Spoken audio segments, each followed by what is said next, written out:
Oh boy. All right, guys. Let me make sure that everything is working. I know.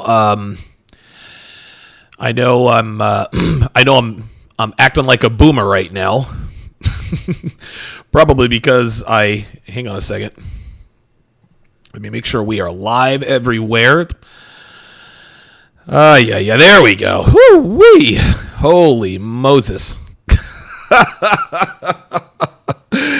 Oh my God. All right. There we are. Oh, wait a minute. That's me right there. There we go. What's going on, guys? Oh my goodness. What's up, guys? It's your man, Donovan Sharpe, and welcome to this special edition of TSR live from Miami. Guys, I'm gonna be honest with you. I woke up. Jesus Christ! I woke up about an hour ago. Oh, my sound is blown out. Okay, all right. Hang on. Oh, hold on a second. Yeah, I apologize, guys. There. How's that? Is that better? Oh. Okay. How's that, Dev?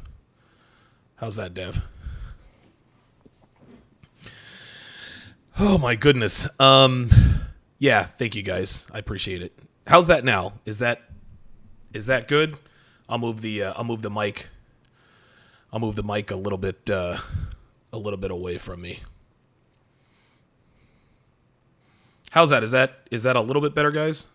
Okay. All right. Okay. Perfect. Guys, dude, I laid down. I didn't even lay down. I was watching TV. I forget what I was doing, but I was watching TV, and the next thing I know, I'm just sitting here because I've been, and I know you guys don't care about this, but I got to tell you guys why I'm an hour and some change late is because I'm sitting here watching TV, minding my own business, and next thing I know, my phone rings. And my phone rings, like 100 times, and of course it's Dev, calling me. She's like, "Hey, are you alive?" And, oh my God! So I fell asleep, guys. I was watching. I forget what I was watching. I was watching some sort of coverage or something about the championship game tonight. Go Heels! And by heels I mean Tar Heels. And dude, I fell asleep, man. I fell asleep. It's been listen, it's been a great weekend. Yeah, I know. I watch yes, people still watch TV. And so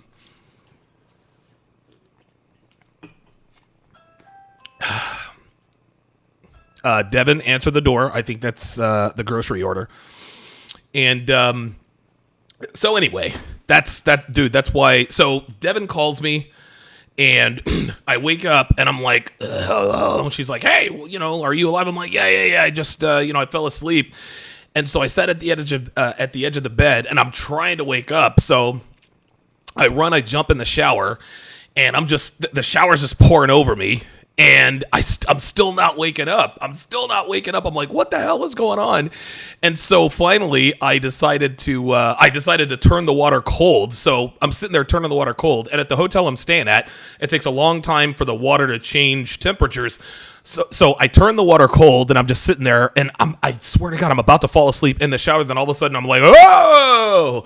So I'm here. Thank you guys for being patient, and away we go. It's interesting. I think the reason why I'm in such a great mood is because I just got a great nap. I'm wide awake. I feel absolutely fantastic. My trip here to Miami has been, dude, I accomplished everything I set out to accomplish.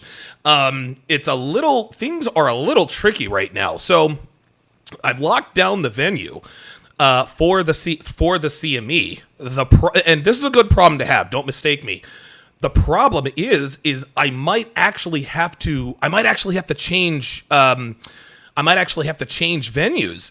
And the reason for that is because ticket sales are going, dude, they're going, oh my God. So I was talking to the venue today, and she's telling me how many people are you expecting? And I said to her, I'm expecting anywhere between 100 to 150 people. And so she's like, okay, we can certainly, we can accommodate that, et cetera, et cetera. And like every 10 minutes, I'm checking on the ticket sales. Like I'm in the venue, like doing, taking shots of the venue, and I'm looking at the ticket sales, and I'm like, shit. And I actually said it in front of the lady. She's like, is everything okay? And I couldn't tell her. I was like, yeah, everything's fine. But in the back of my mind, I'm like, dude, I might have to change venues because our ticket sales are going so much faster than I had ever even imagined. So it's a problem, but it's, I guess, a good problem to have. So anyway, right. Cigar Man 85. Yeah, we're gonna have to have the CME at the fucking American Airlines Arena. Right up the street, right down the road here in Miami. But it's good to be here, guys. It is very, very good to be here. I'm glad to be here, guys. I'm probably still half asleep right now, but I've got my wits about me. Everything is good to go. Give me 2 seconds, guys. I'm going to turn off those lights so we don't get too much of a reflection. Hang on.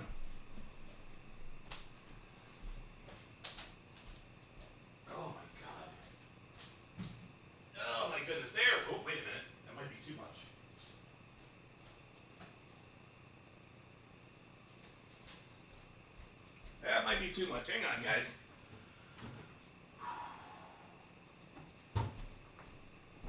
Let me see how that looks. That's still... Oh, hang on.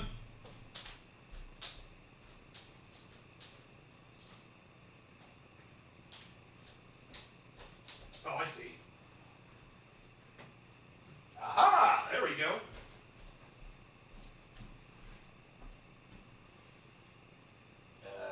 Where's the thingy?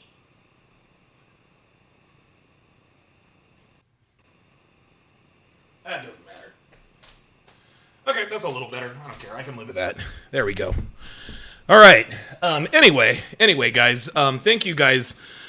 Thank you guys very, very much for being patient and sticking with me.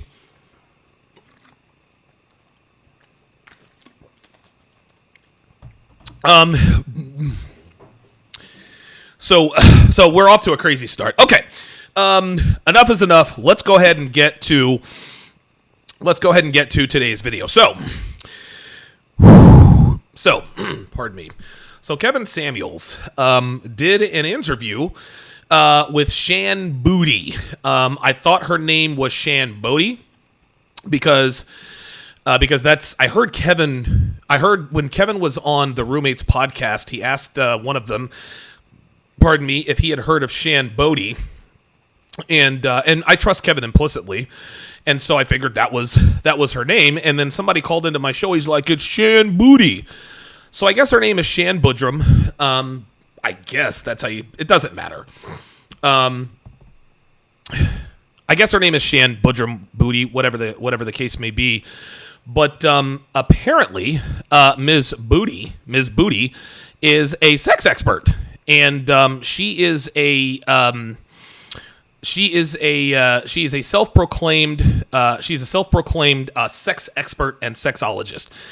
She is very sex positive, and she is very open about her sex life, both in the past and in the present. She's written a couple of books, The Game of Desire, and Laid. She's very proactive and very open, or provocative rather, and open about her sex life. She actually did a video a few years back entitled "How I Got Chlamydia." Right? She's done videos on erectile dysfunction, female orgasms, anything and everything that has to do with sex.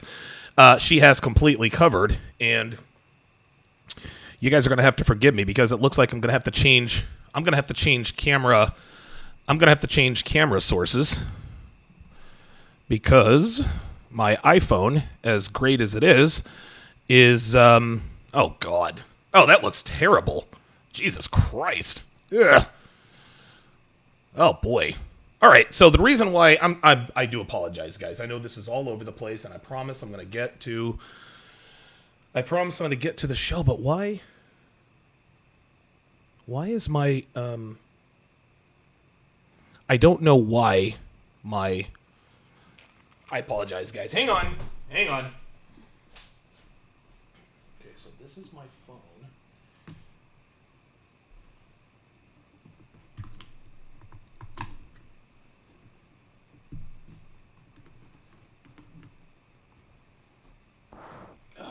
There we go. All right, hang on, guys. Hang on. I apologize for this. I know this is bad. Content creation, but I gotta make sure. There we go.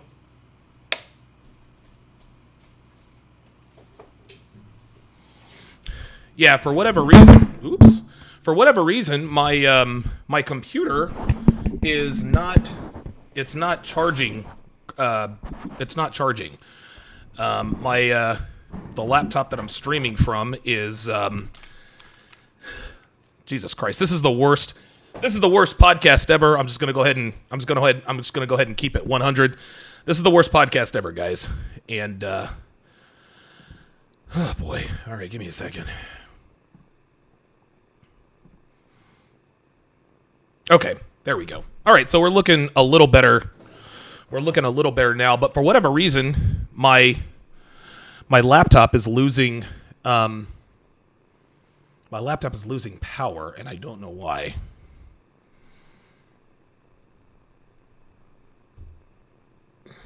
Okay, there we go. Okay, we're good.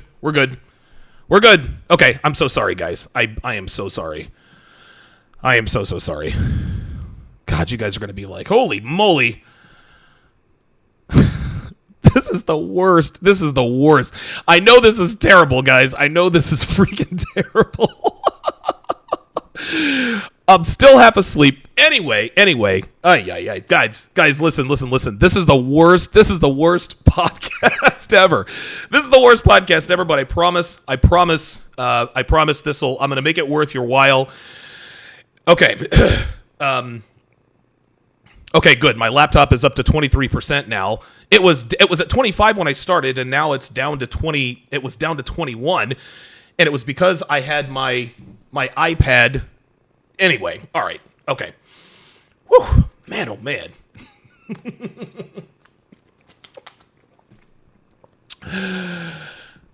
So, yes.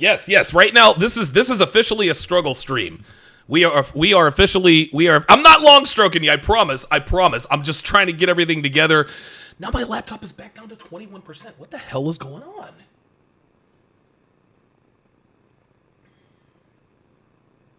Oh, I know why. Bear with me, guys. Bear with me. You know what?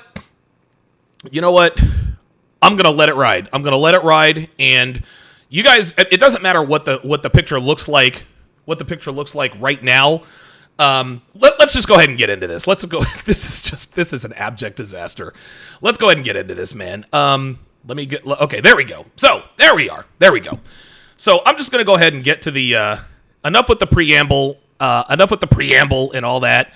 And I'm still at 21%. But if I drop another percentage point, I'm gonna have to unplug my iPhone and just use the horrible my laptop camera, which is absolutely terrible. Oh no. Okay. Let me read my super chats. Let me read the super chats, and then we'll continue. No Direction, welcome to Chat Privileges. Don DeMarco, appreciate that. At No Directions to welcome him to Chat Privileges. I know, guys, this is just not going well at all. This is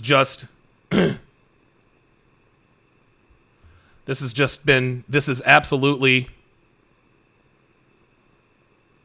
Oh wow! And now it looks like I'm lip syncing. Oh boy. This is absolutely terrible. But it doesn't matter. Rita with the Rita says beans. So let me switch cameras here. I know this is going to be absolutely freaking terrible, but that doesn't matter. There we go. All right. All right, there we go. All right. And I'm going to have to unplug my... Oops. I'm going to have to unplug my iPhone. I got to unplug... I'm going to unplug my iPhone so I can... So I think it's my iPhone that's sucking up the battery on my laptop. I don't know why. I got to turn this down a little. This has been... Goddamn.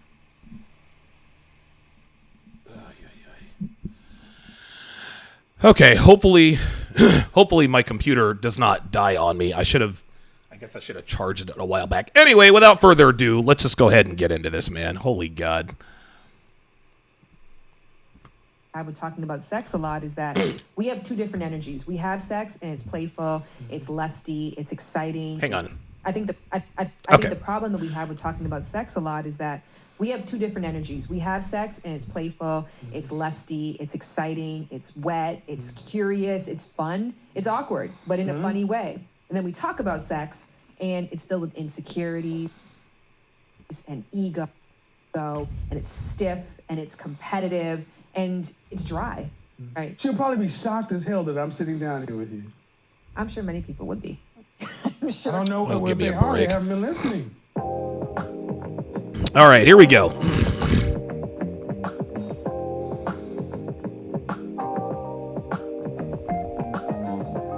We don't know how to do relationship because we don't really know one another. We really are not in a place to where we understand who you are or who I am. And I think it's fascinating because it's making life a little bit interesting now because you get to learn some new stuff.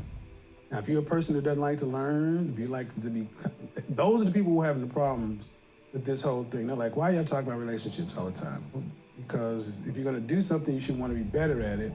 That's part of the reason why I wanted to sit down with you, because your content is way guys on my side will look for women. Yes. My stats would say it's for women. Yeah. Yeah, I can be very clear about that. Well, yeah, I mean, and the thing is, all right, so what do you... Yeah, you guys picked up on the fact that she talked about, sex is with different energies and this and that and the third. Look, man, what this really comes down to is Shan Booty is... Shan Booty... All this woman does is and because she is good looking and articulate, her being good looking and articulate is the reason why her brand is so big. And let's be clear, you don't have to be like, she's a sex expert, whatever the case may be. Women don't in order to be a sex expert as a woman, you just have to sleep around. Right? And she says that she's gone to classes. No. You don't have to be... Look, man, any woman can be a sex expert. Just sleep around. The only time a woman is really a sex expert is when she's talking about women being selfish about sex. That's really all this comes down to. And what you guys will see here, with her interview with Kevin Samuels, she is very, very good at articulating and making sleeping around seem like something it's not. Okay, she's very good at making us think that sleeping around is not bad for women in terms of long-term relationships. Now, I'll go ahead and say right up front, is women who sleep around, is it bad? It doesn't matter. And to be honest with you, when women sleep around, is it bad that women sleep around? I don't know. Sleeping around for women is not good. It's not bad. It just is. However, when it comes to trying to lock down a man for a long-term relationship, men, we are biologically hardwired and programmed to look upon women who have a high body count with a certain, we give them the side eye. Is it wrong for us to do that? I don't know. Us judging women because of their high body counts, it's not right. It's not wrong. It just is. And the reason I say that is because it's part of our biological makeup. Okay? And I want you guys to understand this. Nobody had to tell us as men with their mouths. Nobody had to tell men that, hey, women who sleep around are bad for relationships. We don't need statistics or studies to tell us this. And the reason we don't need statistics and studies to tell us this is because, again, it's part of our biological makeup. So is sleeping around for women wrong? I don't know. But I do know this. I do know this. Women who sleep around make bad relationship partners. Let's continue. I think men misunderstand or misinterpret about women and sexuality. I think that men have the number one thing is that there's a very big difference in that women don't have sexual desire, or women aren't horny. Women don't experience sexual desire and fantasies the same way that they do. And as a result, women are supposed to be the defenders of monogamy and the protectors of purity. Who the hell? And if she's not, then she's not a good woman. No, that's not it. That's not at all true. If a woman is non-monogamous, if a woman is not sexually pure, if she's not sexually discriminate, she's not a bad woman. She's not a terrible woman. Listen, man, I've known many 304s in my life. I have. They're not bad people. They just have sex with men indiscriminately. Pardon me. But what Shanna's doing here is she is shaming men for our biological desires. When she says, well, men think that women who sleep around are bad, what she's really saying is she's shaming us for biological. It's the same way that overweight women like to shame men for not being attracted to them. We're not attracted to overweight women. We're just not. And Myron says it all the time. Men, we are consistently shamed for things we have no control over. We don't have control over male pattern baldness. We don't have control over our height. There are certain things about us, genetically and biologically speaking, we don't have control over. We don't have control over what we are sexually attracted to. Yet, women constantly shame men. Women constantly shame men for how we're designed. We judge women on things that they have control over. We judge women on their body weight, completely under their control. We judge women on the amount of men that they slept with, again, 100% in their control, right? So when it really comes down to it in terms of between the sexes, we judge women on things that they have control over. Women judge men on things we do not have control over. And guess what? Women don't have control over what they're attracted to either. A lot of guys like to complain, oh my God, women like the alpha chads and this and that. That doesn't make them bad. Oh my God, women like men with money. Guys, this is the way women are biologically programmed. This is the way women are biologically programmed. Yes, there are women out here who have unrealistic expectations. We know that. Is it bad for women to have unrealistic expectations? I don't know. But I'm not going to shame women for what's not under their control, biologically speaking. They want a man who has money. They want a man who's in great shape, et cetera, et cetera. Okay. But on the other hand, if you don't meet the criteria of the men that you are attracted to, then I got nothing for you. Whereas a man has the space to be the Here we go. gamut of things when it comes to a sexual person. That they can be overly sexual, that they can be underly sexual. I mean, maybe that's not true, because an underly sexual man often, of course, also will get criticized. But oh, well, there's a little bit of truth. There she goes. She's talking about men being, and basically what she's talking about here, guys, she's talking about the 304 stud conundrum. Women are shamed for sleeping around. Men are admired for sleeping around. And I've said this before, guys. This is not a double standard. Pardon me. This is not a double standard. This is a different standard. And the reason why it is a different standard is because men and women are different. This is not a double standard, gentlemen. This is a different standard. But there is this assumption that men's sexuality is diverse and each person has their own story, but women's sexuality is a monolith. Oh, here we go. As we were kind of talking before this began, listening to my mother and her friends talk about sex and sexuality, I learned quickly that wasn't true. Then I always refer back in my college experience when I had a sorority use my condo, my townhome, for a lock-in.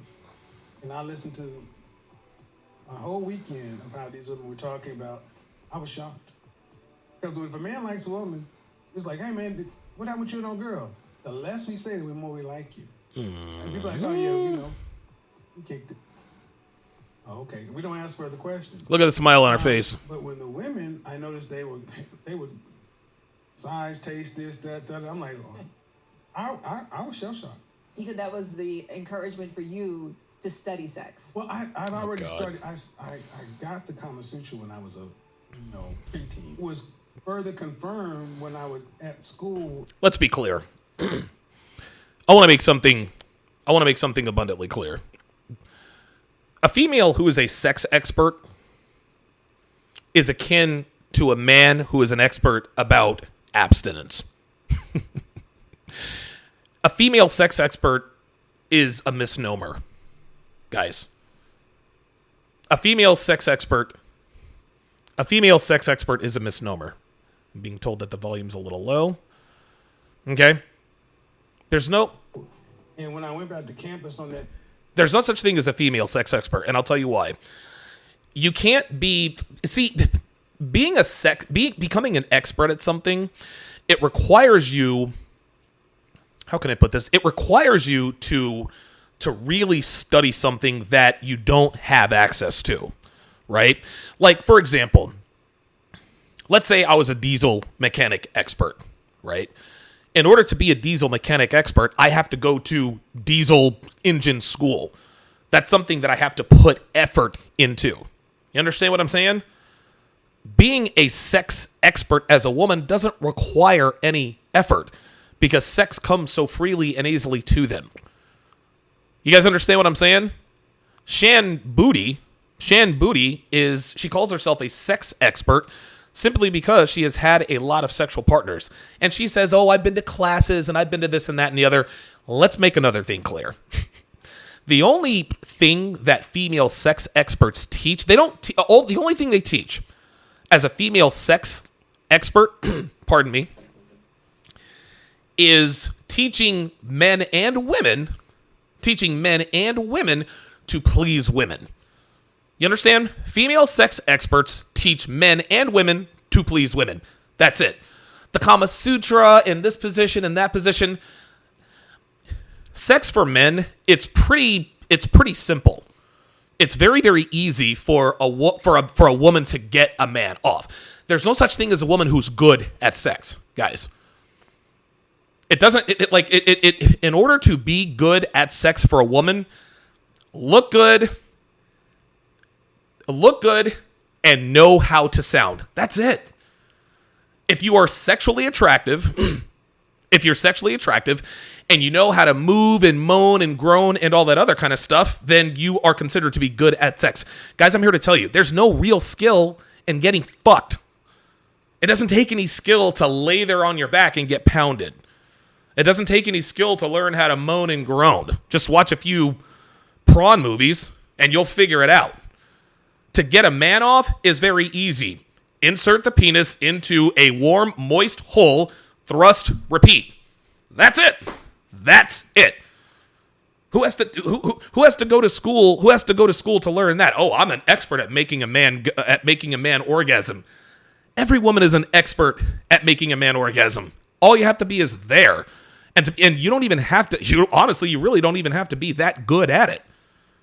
You don't have to be, there's no such thing as a woman being good at sex. There's no such thing as a female sex expert. So when women go to school and Kama Sutra and all this other sex, no, all they're talking about is prolonging sex for women. And I've said this many times before. The less you care about a woman's needs in bed, the more she cares about yours. Women derive more pleasure pleasing you than you pleasing them. Okay? Yes, does it help that they have orgasms every once in a while? Absolutely. That makes sex a little more enjoyable. But if a woman is having sex with a man and he never orgasms, guess what? She doesn't think that's good sex, guys. As far as she's concerned, that's bad sex because he's not getting off. Women go absolutely bonkers when the man that they're having sex with isn't orgasming. They're not. Guys, I have been dumped by girls because it takes me too long to go, which goes to show that women derive so much more pleasure from getting you off and getting themselves off. So when a woman says she's a sex expert, literally, All a sex expert is a woman endorsing sexual selfishness for women. I don't need to be in any crazy positions to get off. I don't. Devin and I, we've had sex hundreds of times. She makes me orgasm almost every time. Almost every time. Guess what? I maybe make her orgasm 15, 20% of the time, and that's probably a liberal number. But she derives more pleasure from getting me off than getting herself off. If she gets me off and she gets off, hey, that's a great day. If I get off, she doesn't get off, still a great day. If she gets off but I don't, the world stops. So again, I want to make this very clear. A female sex expert is nothing more than a female who endorses sexual selfishness for women. Women don't need men to get off. They've got toys and all kinds of other stuff. They don't need men to get off, guys. They've got plenty of toys for that. No, the reason why women like having sex with men is because they like pleasing men. That is the female mindset. Let's continue. At Monday, and I'm walking around looking at all these guys, some who thought they were ladies' men, were great in bed. I'm like, I have no idea what they really think about you. And it made me curious. So we started talking about relationships in the 90s when Shahrazad Ali's book dropped. Uh-oh. Black Man's Guide to Understand the Black Woman. It became a big thing for us to start talking about relationships. And from that point on, I didn't know at the time because I was still young, that there was such a disconnect. But we could go on about that one forever. But I have one question. It's very hot, guys. I want to hear your opinion on. And my audience might be shocked. There's this notion about a woman's body count. Here we go. What is the science behind it? My God. Talk to my audience about body Oh count. boy. Oh boy. So, what's happening here is Kevin is being courteous. He's being very courteous to his guest. He's being very courteous to his guest, which is fine. It's 100% fine. Hang on, guys. I'm still losing power. I don't know why. God damn, this thing is hot.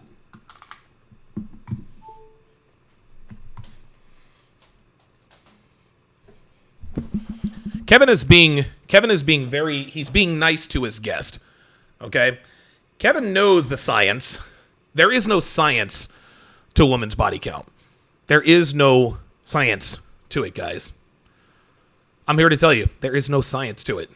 A woman with a high body count, we as men are genetically predisposed to look upon women who are sexually indiscriminate as persons who don't make good wives, mothers, and girlfriends. And when I say that, a woman with a high body count is much more likely to cheat on you. Let's just go ahead and just put that out there.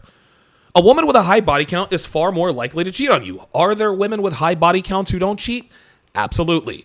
Are there women with low body counts who have cheated? Absolutely. My mother was a virgin bride, and she cheated on my dad all the time. She cheated on him with impunity. She absolutely did. That's just the way of it. But at the end of the day, guys, again, we can't help what we want, how we think biologically. Let's continue. I don't even know how to frame the question. Before having a child, so a lot of guys seem to operate like this. The more she has sex, the less tight she will be. She can't pair bond, this, that. And I'm hearing data and stuff on both sides, but what are the misconceptions or the misnomers? What are the misses of body count? I think there is no miss. And again, Kevin knows the knows the answer to these questions. And I know Kevin's getting dogged. He's getting dogged, and Kevin doesn't care. Right? He doesn't care. But Kevin's getting dogged for being too nice. And I get it. I understand that, right? Because because when it comes to just your average rank and file woman who, on a scale of 1 to 10, Basically, the average rank and file woman who does not have the influence that Shan Booty has, who does not have the sexual market value that Shan Booty has, Kevin is much more. He's much more real with them, right? So you take, and again, we got women. He deals with women, your everyday women. Shan Booty's not an everyday woman. She's not. She was on a reality show, Love Island, I think it was. Right? She's got a blue check mark. And dude, she's gorgeous. She's one of the most attractive women I've ever seen. And she's also articulate. So you take all those factors, and I'm not making excuses here, guys, but I just want you guys to understand something. Shan Booty is attractive. She's articulate. She has influence, and she's in front of Kevin. The women who call into Kevin's show are none of these things, which makes it much easier for him to keep it real with these women. But if Kevin were to treat Shan Booty like he treats the women who call into his show, then guess what? He doesn't get interviews with Nicki Minaj. He doesn't get interviews with other women. And when it comes down to it, guys, listen, we might not want to admit this, but this is a business. This is a business. And to be honest with you, what Kevin is doing is he is, by handling Shan Booty with kid gloves, he's giving her enough rope to hang herself with. Kevin doesn't, and again, I want to make this clear. I'm not saying that Kevin is, he's not, it's hard to explain this, but this is a business, okay? Kevin has a brand to protect. Now, a lot of people say, well, Myron Gaines keeps it real with these 304s up close and personal. Yes, because there are far more fresh and fit girls than there are Shan Booties. Let's just keep it real. So, and I'm not trying to put words in Kevin's mouth. Not trying to do that at all. But what I think Kevin is doing here is, number one, he is protecting his brand. He wants to continue to get interviews with these kinds of people.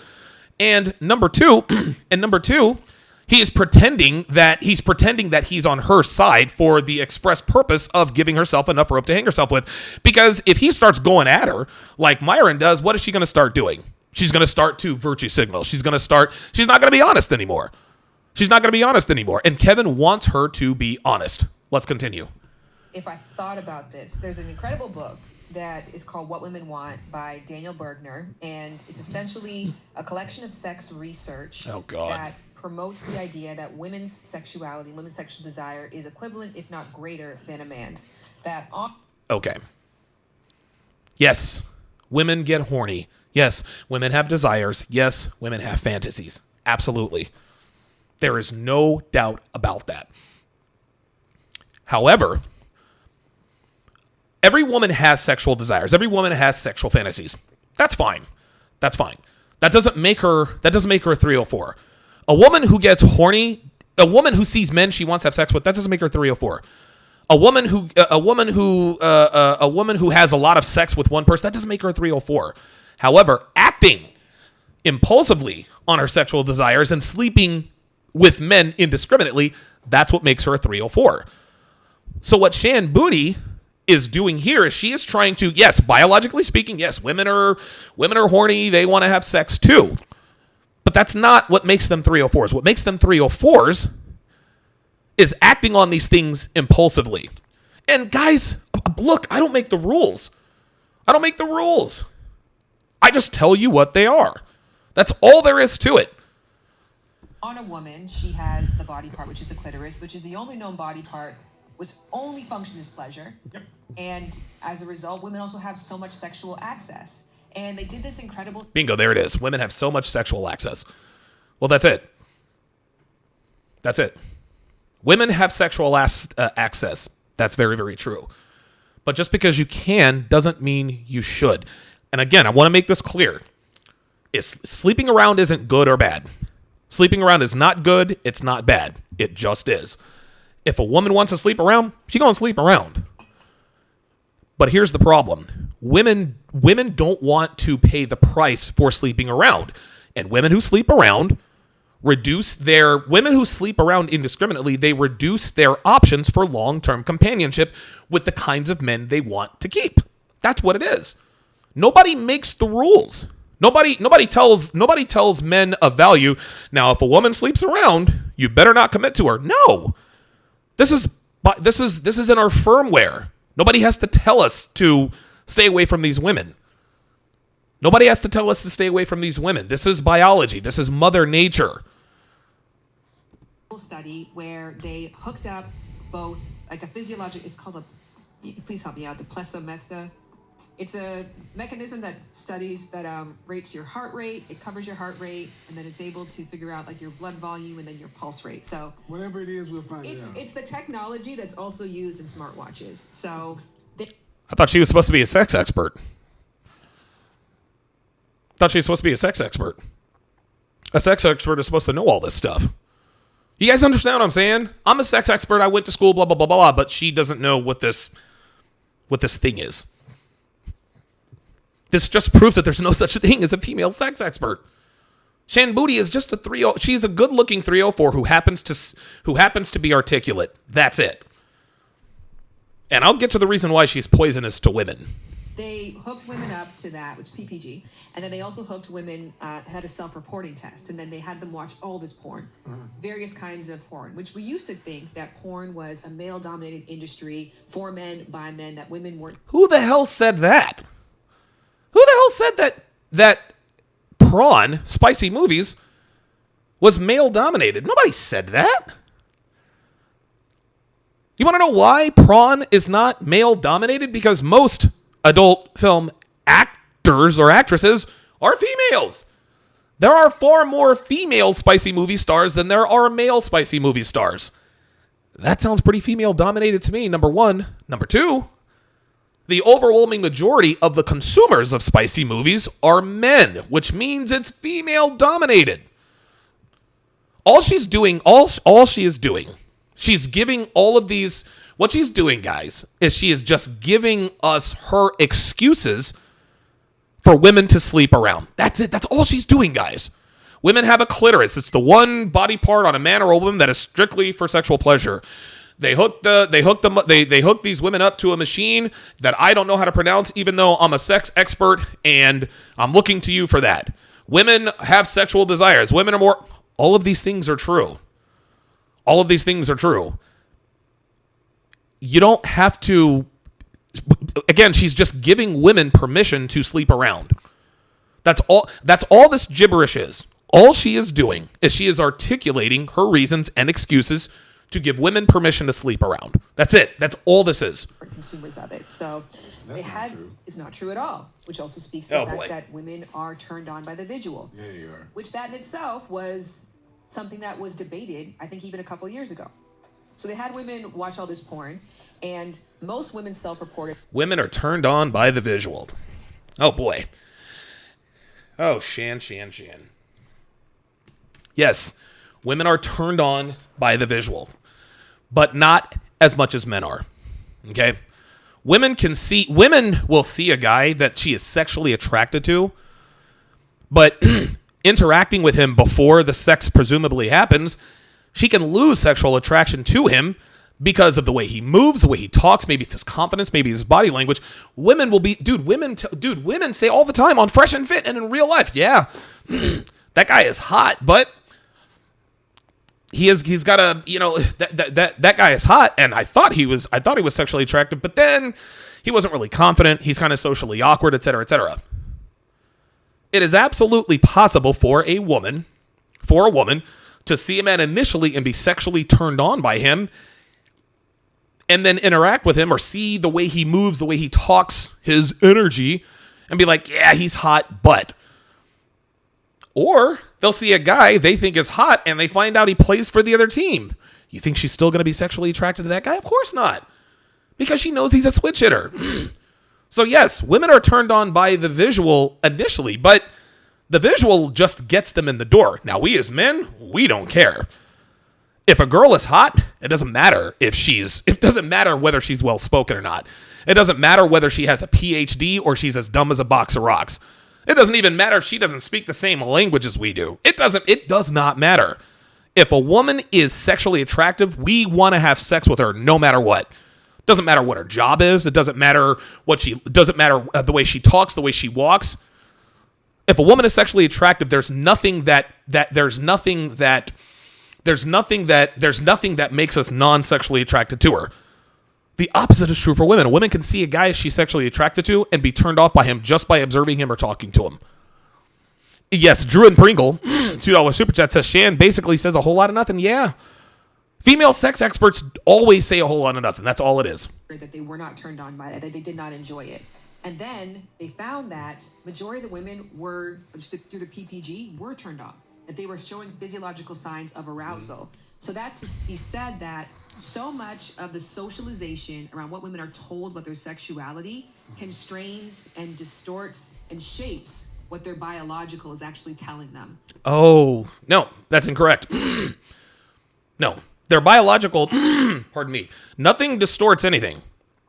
The distortion she's talking about, the distortion she's talking about is a man's biological firmware telling him that a woman who is sexually indiscriminate is not fit to be a wife, girlfriend, or mother long term. That's all it is. There's no socialization of anything. Yes, we know women get horny. We know women have nasty thoughts. Okay, women don't get shamed for that. No, women get shamed for acting this stuff out with multiple men. If a woman has one sex partner her entire life and they do all kinds of nasty, crazy stuff, even if they put it on a website or OnlyFans or an OnlyFans, if that's the one guy she's ever had sex with, she's not a 304. Of course not. Because she's only having sex with one man. So again, she keeps, and you can see in Kevin's body language that he knows Shan is full of it. So I think that a lot of women have the potential to be very sexual, to be just as sexual. Sweetheart, women are being 304s. She's talking about women have the potential. No, Shan. Women are out here being hoes. She's sitting here acting like most women aren't hoes. Sweetheart, most women are hoes, including you. Does that make you... And I want to make this clear, guys. A woman who's a hoe is not a bad person. I know plenty of hoes, guys, and they're all pretty cool people. Right? I'm not going to commit to them. I mean, I have in the past, and I've learned my lesson, but I'm not committing to hoes anymore. No way. And then there's the evolutionary psychology debate that, well, women have the brunt of childcare, and so they have to be more selective in their partnership. Evolutionary. There's no such thing as evolutionary debate, Shan. There's no evolutionary debate.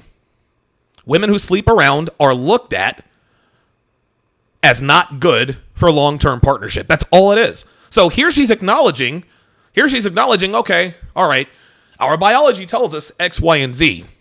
That's where the conversation ends, sweetheart. But now she's going to wrap it up and use a bunch of word salad to essentially shame men for acting on our biological desires. Very few men shame women, as far as I know, for their desires. Okay, so the only time a woman gets shamed for her desires is if she doesn't measure up, right? So a woman says, I want a guy who's 6'5", has six-pack abs, a 6-foot phallus, does X, Y, and Z, the whole list. If the girl is a 10, an 8, 9, or a 10, we kind of shrug our shoulders and say, okay, well, she's got the SMV to be able to demand that. All right, fine. No, we shame women who have high expectations, who are 304s, or they're overweight.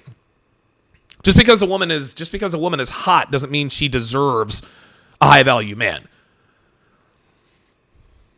While there's truth in that, we have to also acknowledge a woman is ovulating 12 to 24 hours a month. Yes, sperm lives for 5 days, but nonetheless, it's not a constant burden. And of course, with birth control, those stresses have been alleviated to a massive degree. And the selectivity doesn't mean that you don't have multiple partners. It just might not mean that you have 17 partners, that you're giving a little bit more gravitas to your choice. Giving a little bit more gravitas to your choice. Do you guys see this? This is why this is why this woman's brand is so big. Okay?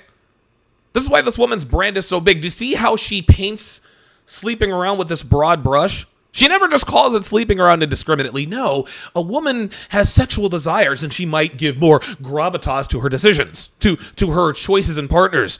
Translation, she fucks a lot of dudes. just come right out and say it.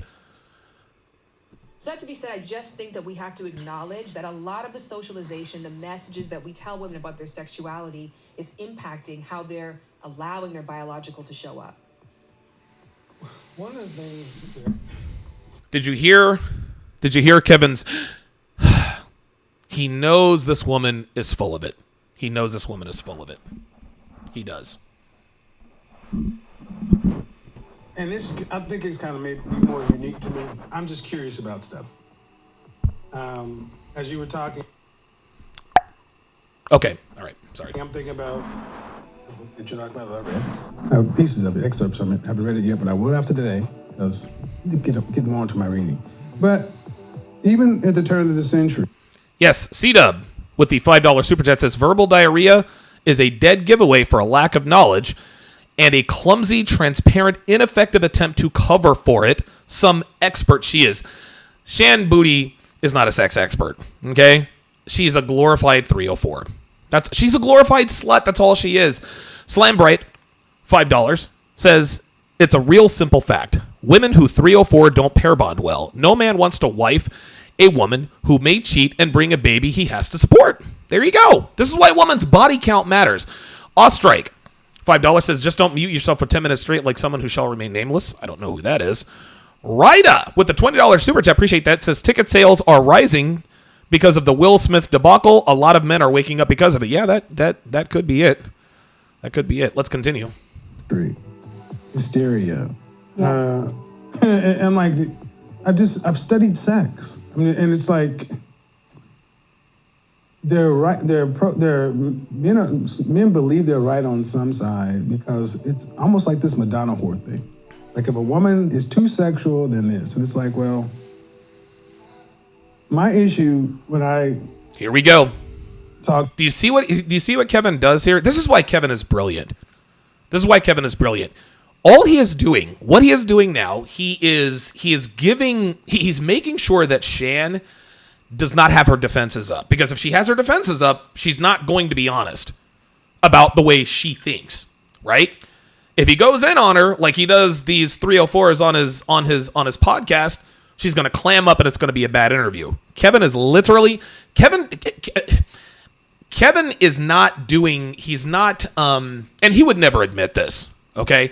But Kevin is not agreeing with Shan. All he is doing is he is remaining very neutral. He wants to appear very neutral so as to not betray his belief system, but he doesn't want to scare Shan as well. And you can look at Kevin's body. It's funny. Look at Kevin's body language. You can tell that when Shan is talking and when she's just verbal diarrhea, you can tell Kevin disagrees. He can't hide that. Talk to men about female sexuality is what is the outcome you want with a woman? And most guys report that they are, at some point they may want a serious relationship. I'm like, so what do you really care? Body count, this and that. I don't think we talk about sex. Do you see what he just did there, guys? Do you see what he just did? He's making Shan think that men have unrealistic expectations about a woman's body count. But what Kevin just did, he said, look, why he didn't say, well, if you want a long-term relationship with a woman, then her body count should matter. Okay? That would scare Shan. Instead, he is remaining neutral. It depends on what your outcome is. Why does a woman's body count matter? Kevin knows why a woman's body count matters. He's just simply asking the question. Okay? And Shan, like most women who look like her, she's as dumb as a bot. This woman is not very intelligent at all. She's just not. I'm not trying to be mean-spirited, but Shan is not as smart as she sounds. She's just not. She's not. She's a woman who, she looks better than most women, and she talks about her sexual adventures, and she wraps it all up as a sex expert. I'm not trying to be mean-spirited, but Shan is not very smart. She ain't too bright, okay? And if she were smart, she would pick up on the fact that Kevin is not really, he's not agreeing or disagreeing with her. She's not, if I were Shan, I'd be like, wait a minute, Let me ask you a question. Why do you think a man's body count? Why do you think a woman's body count matters? That would put Kevin on the spot. But because Shan is not too bright, she's not picking up on the fact that Kevin is remaining neutral to continue to give herself enough rope to hang herself with. Kevin doesn't agree with anything that Shan is talking about. Let's just make that clear. He doesn't. All he is doing is he just continues to reel her in. All right, cool. I'm just going to make it look like I agree with what you're talking about so that you can continue to put your sluttiness on display for the world to see. Truthfully. That's what it comes down to. Because the people I hear, male side, who don't care about body count tend to be men who are in relationships and married. Mm-hmm. And men I do hear talk. Now that I disagree with. That I disagree with. All men care about body count. They all do. I'm in a relationship and I care about body count. And I want to make this. This is a pivotal moment. This is one of the craziest podcasts I've ever done. This is a pivotal moment here. Okay? This is why I tell men, do not ask about a woman's body count. Because if we knew just how many men the women that we're in relationships have slept with, we probably wouldn't be in relationships with them, myself included. I love Devin to the moon and back. There isn't anything. Well, there are very few things I would not do for her. But if I knew how many men she's had sex with, I wouldn't be in a relationship with her. There's no way. And so that's the paradox that men have to deal with. Most women have high body counts. Alex from Playing with Fire, he pointed this out during our discussion, and he's right. I said, hey, men don't wife up women who are hoes. He says, well, if we agree that most women sleep around, then why don't we say men don't wife up women who act like hoes? 100%. 100%. This is why I tell men to train the bad behaviors out of your woman. You train the bad behaviors out of your woman, and she is less likely to cheat on you. That's really all this is. That's really what this comes down to. This is why I've never asked Devin, how many men have you slept with? I don't want to know. I don't want to know. And this is sad for us to have to do, but guys, whether it's sad, unfair, I can't believe it, this is how it is, guys. This is how it is. Every guy wants, well, how do I find out what her body count is? Guys, every woman has a high body count. That's just how it is. Here in 2022, it is incumbent upon you to train the behaviors, to train 3 or 4 types of behaviors out of your woman. Number 1. Number 2, don't ask her how many guys she slept with. You are not going to like the answer. Even if she lies to you, and she will, you're not going to like the answer. There's no need to ask. Talk about body count, tend to not have relationships or successful long-term relationships with women. I'm not saying causation. I'm just saying there's a correlation. I'm not saying. See what he said? He's like, I'm not saying there's causation, correlation, blah, blah, blah, blah, blah.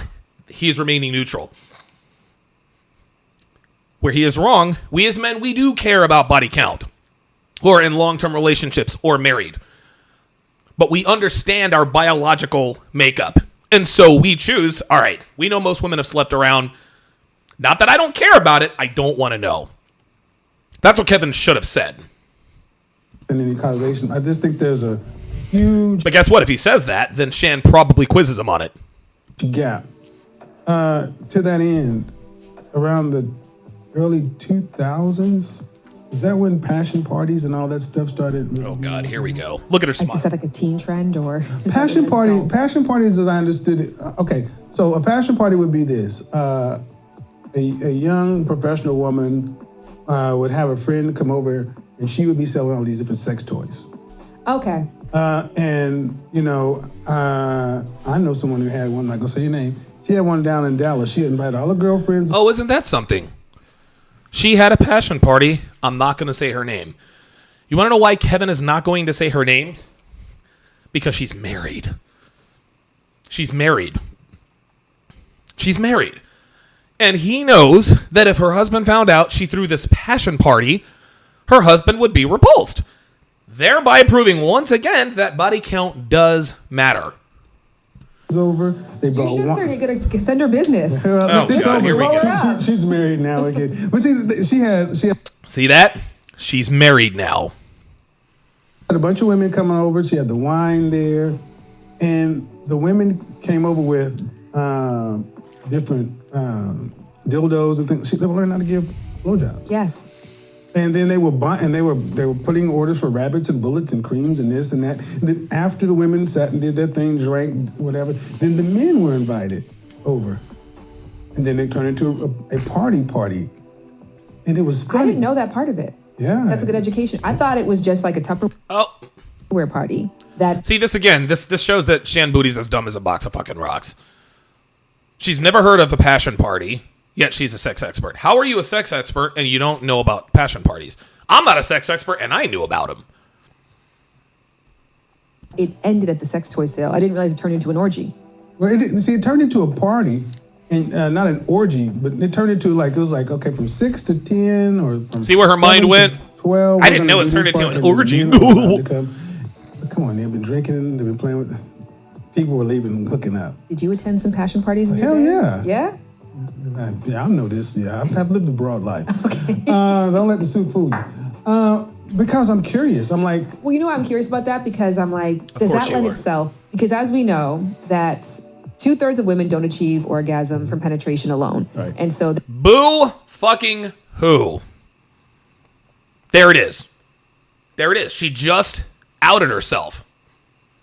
She just outed herself. Give me a second, guys. Give me.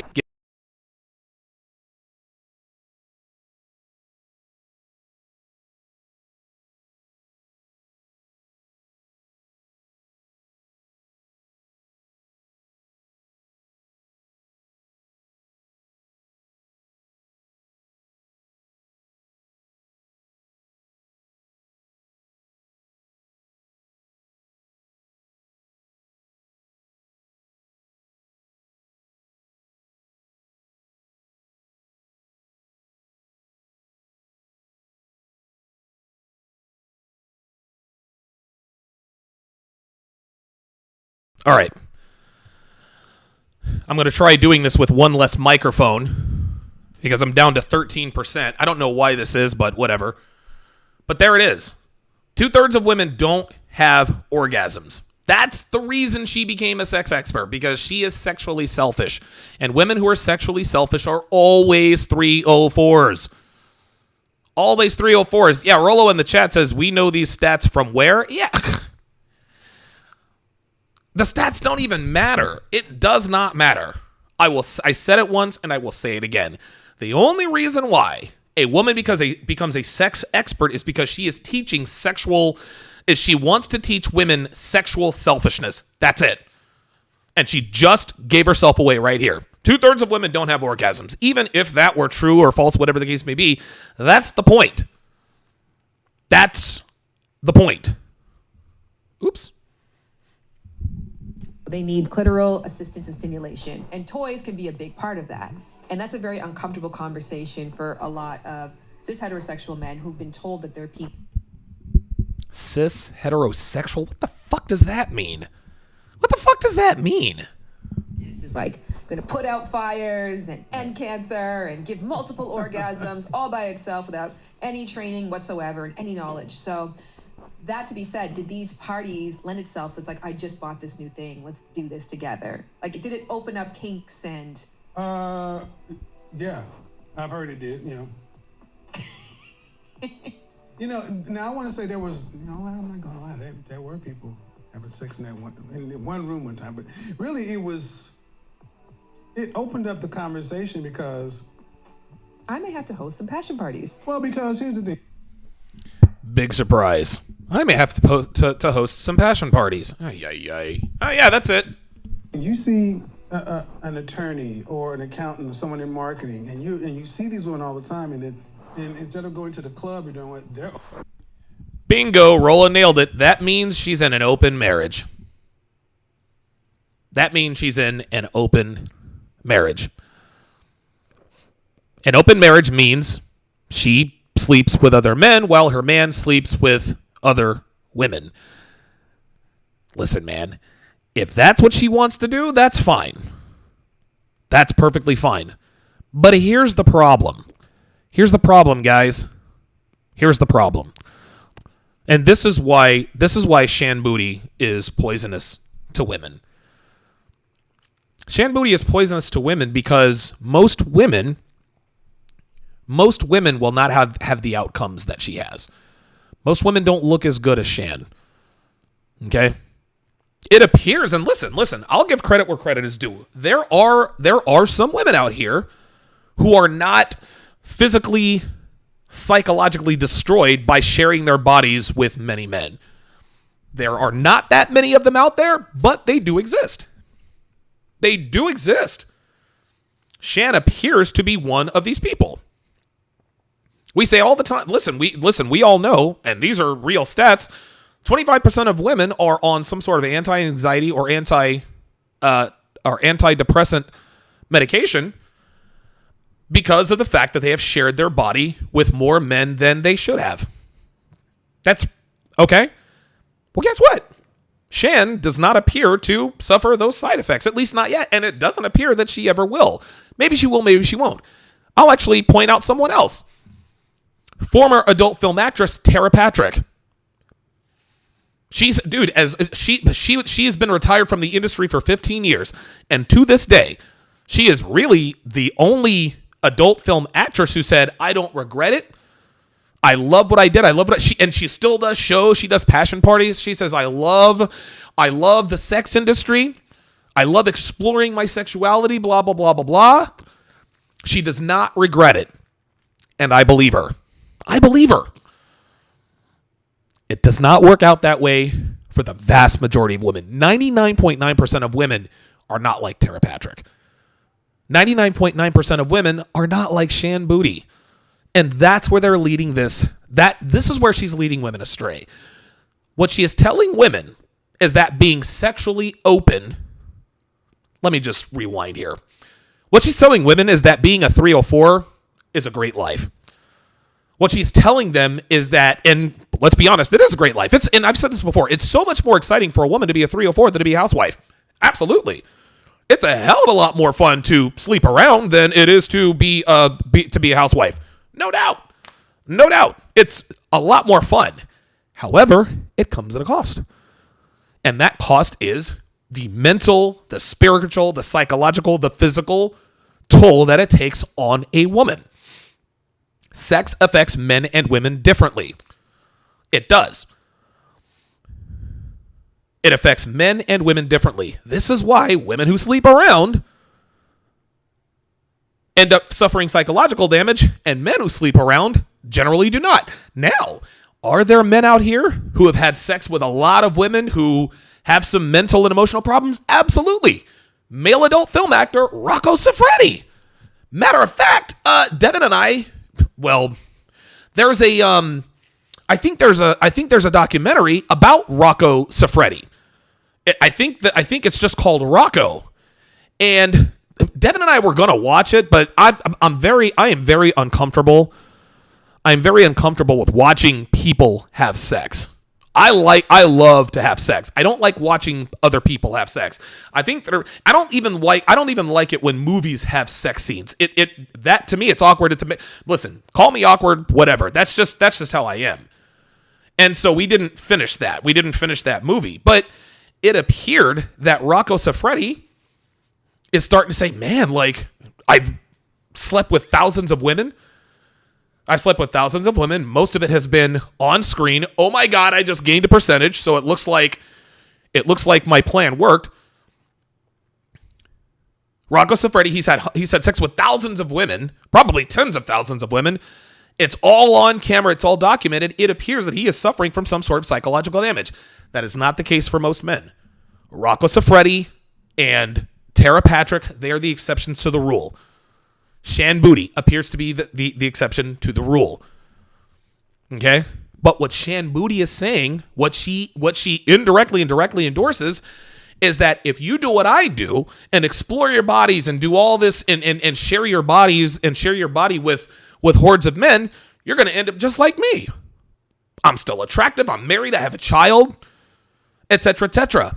It does not work that way for most women. Most rank and file women cannot handle the psychological, mental, physical damage that comes with sharing their bodies with many men over a long period of time. It doesn't work that way. I'm happy for Shan. Shan appears to be the exception to the rule. Hey, great. But it does not work that way for most women. It just doesn't. Now, some people will say, well, Donovan, you're in the same position. Well, why do you say that? Well, what you do, you're also the statistical anomaly. And to that, I would say you are wrong. It is the men who watch me, the men who emulate my lifestyle are far more likely to be successful, mentally healthy, and be in good relationships with women than women who follow Shan. What I teach men is be a man. Do man shit. Be masculine. Be the master of your own universe. Grab life by the horns. This is what I teach. I teach self-improvement. Any man who does what I do consistently will live a better life. These are facts. These are facts. And the reason why I have 143,000 subscribers, whereas Shan Booty has 1 million, well, it's because what I talk about is very hard for most men and women to hear. It's very difficult for men to engage in the lifestyle that I engage in. It's very difficult, but that's why it works. It's hard to be a man in this day and age, guys. It is, and that's okay. As men, we can handle it. We can handle it. It is very, very difficult for men to train bad behaviors out of a woman. It's very tough. It is very difficult for a man to be RP aware and live the RP life. Not going to complain about it. But the reason why it works out for most men is because it's difficult. Shan, being a hoe is easy. This is why most women suffer. Your life does not improve by doing what's easy. Your life only improves when you do what's hard. It's easy for women to get massive dicks thrown at them. It's easy for women to sleep around. It's easy for women to share their bodies with hordes of men. It is not easy for men to get up early, hit the gym, improve themselves, act unapologetically. It is not easy for men to do these things. This is why men's lives improve. When you do what's easy, your life is hard. When you do what's hard, your life is more fulfilling. So it's more exciting for a woman to sleep around than it is to be a housewife. And being a housewife, by the way, is a lot harder than sleeping around. That's why the typical housewife has a much better life than a woman who sleeps around. Let me repeat that. When you do what's easy, your life is hard. When you do what's hard, your life is great. Most women don't end up like Shan Booty. They don't. Doing what she endorses is very easy. This is why her following will always be larger than mine. This is why she's not going to get hate from women, because she's telling women to do really what they've been doing basically their whole lives. Hang on, I'm going to move this over. And I just lost another percentage.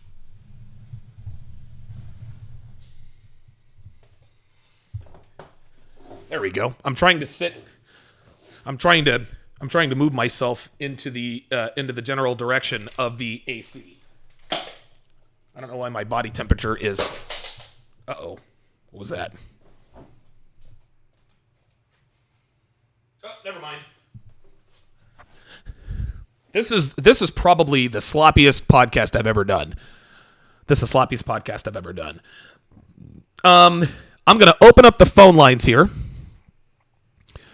I'm going to watch a little bit more of this video. And I do apologize, guys. I apologize. This has been all over the place.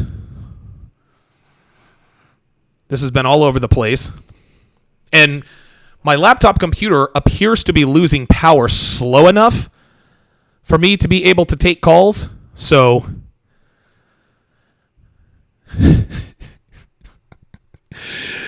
listen, look, this is how it is, y'all. This is how it is. God almighty.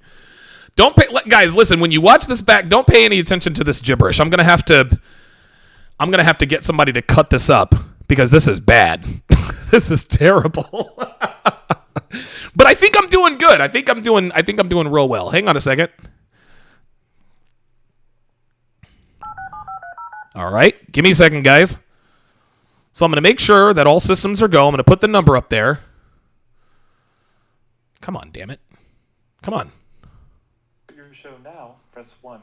To hear important instructions, press 2. Beep. Your show is scheduled to start in 34 seconds. Oh, it was 1 second off. All right.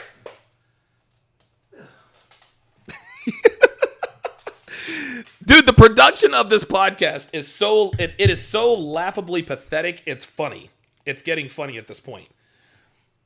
2 seconds, guys. I promise we'll get back to the video, and then I will listen to what you guys have to say. So just... Your show will go live in 5 seconds. 4, 3, 2, 1. Oh, I gained another percentage. I'm up to 14%. This is the worst podcast ever. 516-387-1987. 516-387-1987. That is the number to call. I will listen to a little more of this video, then I will take your phone calls. 516-387-1987. JB with the $5 super chat. Guys, I really appreciate your patience with me tonight. This has been terrible, but it's okay. JB says, hey, Donovan, just found out you used to be married way back from your IG. Was that while you lived in Vegas? No. That was not while I lived in Vegas. I was married. I was in North Carolina when I got married. I was in North Carolina when I got married. Wait, actually, I got married in South Carolina. Met my ex-wife in North Carolina. We eloped, went to South Carolina, got married at the Justice of the Peace in Dillon, South Carolina, lived in Florida for about a year or so, and then we moved back to North Carolina, and then the relationship ended. Let me continue. Hold on a second. Now I have to... Dude, this is just incredible. Guys, I am so sorry. And I know I'm never say you're sorry, guys. I am so sorry that the quality of this podcast has just been absolute dog poop. Okay, here we go. Let me put this. Oop. All right. Let's continue. So I'm going to listen to the video for a little while longer, then I'll get to your calls. Over having a passion party, and they're learning how you going to do it, how you going to practice. So it's like, well, all right, they were choosing to get involved in these sexual relationships. Yeah. And guys, here's the funny thing. Men did not want to attend the same kind of parties. It's like, so you talk about most women report not reaching orgasm. You ask a guy about a female orgasm, and they think it's penetration. Really. Some guys think it's clitoral. Ask guy where G-spot is. Most of them are like, what is that?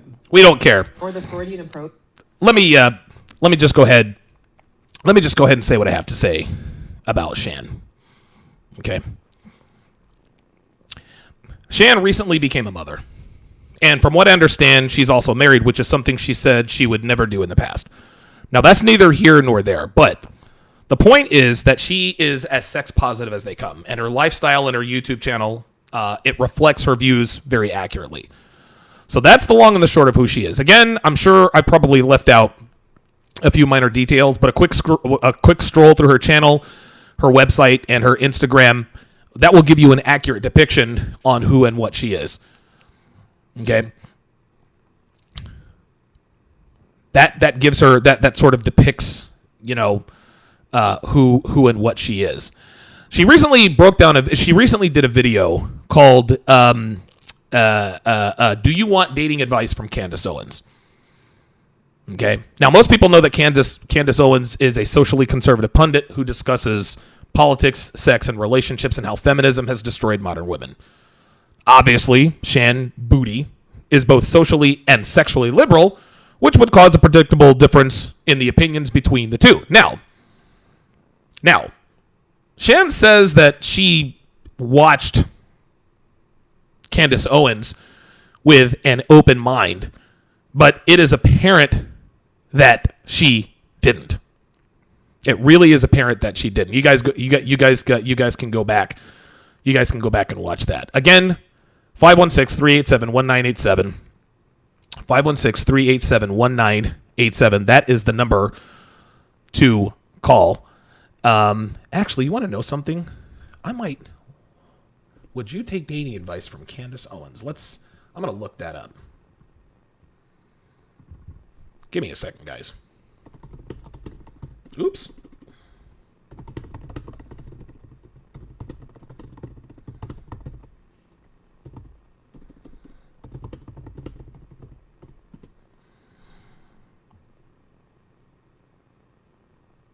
There it is.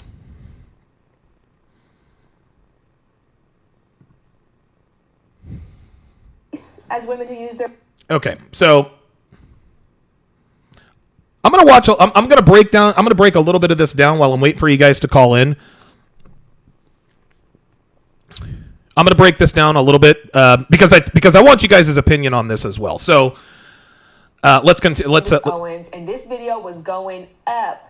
First and foremost, I was happy for my friends because they're incredible content creators and have been at it for a long time. And I was like, oh, let me go watch this. Now, the caveat is I'm not somebody who would usually click on Candace Owens' content. It's just... Yeah, no shit. It's not in my wheelhouse of joy. I appreciate the work that she has in the space. Fair use. That she occupies, and understand that many people find a lot of what she says great thought starters or true to them. I just don't. You know what? I'm going to speed this up so I can avoid the copyright thing. So I'm just going to speed this up a little bit. Personally find it all that palatable. I just don't find it palatable. Okay? That statement she just made, guys, true to them. This is the way a lot of people justify their bad decisions. Okay? This is the way a lot of people justify their bad decisions. And we're going to get to the phone lines here very, very shortly. Actually, let me find... Oh, there it is.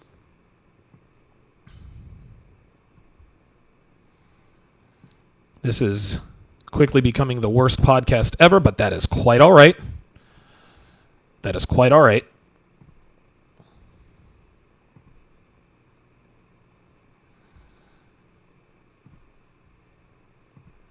There we go. This is the way they justify their bad decisions. This is the way they justify their dishonesty and their lifestyle. Right? You guys have all heard this. They'll say, my truth. The term my truth seems to be the universal battle cry for people who cannot defend their position without being 100% raw and honest. For example, a girl who sleeps around will say, I'm living my truth, rather than just saying, hey, I love sex and I love sleeping around. You heard Shan tell Kevin, well, a woman has more sexual access, so she might, I forgot what she said exactly, so she might give more gravitas to her. She's a hoe. She sleeps around. She has sex with a lot of men. And even Shan Booty knows. She inherently understands that sleeping around and just calling it what it is, it sounds bad. That's why she doesn't call it sleeping around. Anyway, the reason they never just come right out and say this is because they know how it makes them look. It makes them look like a garden tool. So by saying, I'm living my truth, what these women are doing is they're temporarily sort of circumventing the criticism that comes of their lifestyle. And hey, like I said earlier, guys, hey, if a girl wants to sleep around, cool, do you, baby girl. But choices have consequences. Modern women want the benefit of being passed around without the judgmental gaze of her family, friends, and society.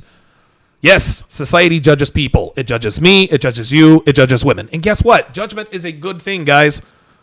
It is a system that keeps people accountable. As men, we are judged mainly on what we accomplish.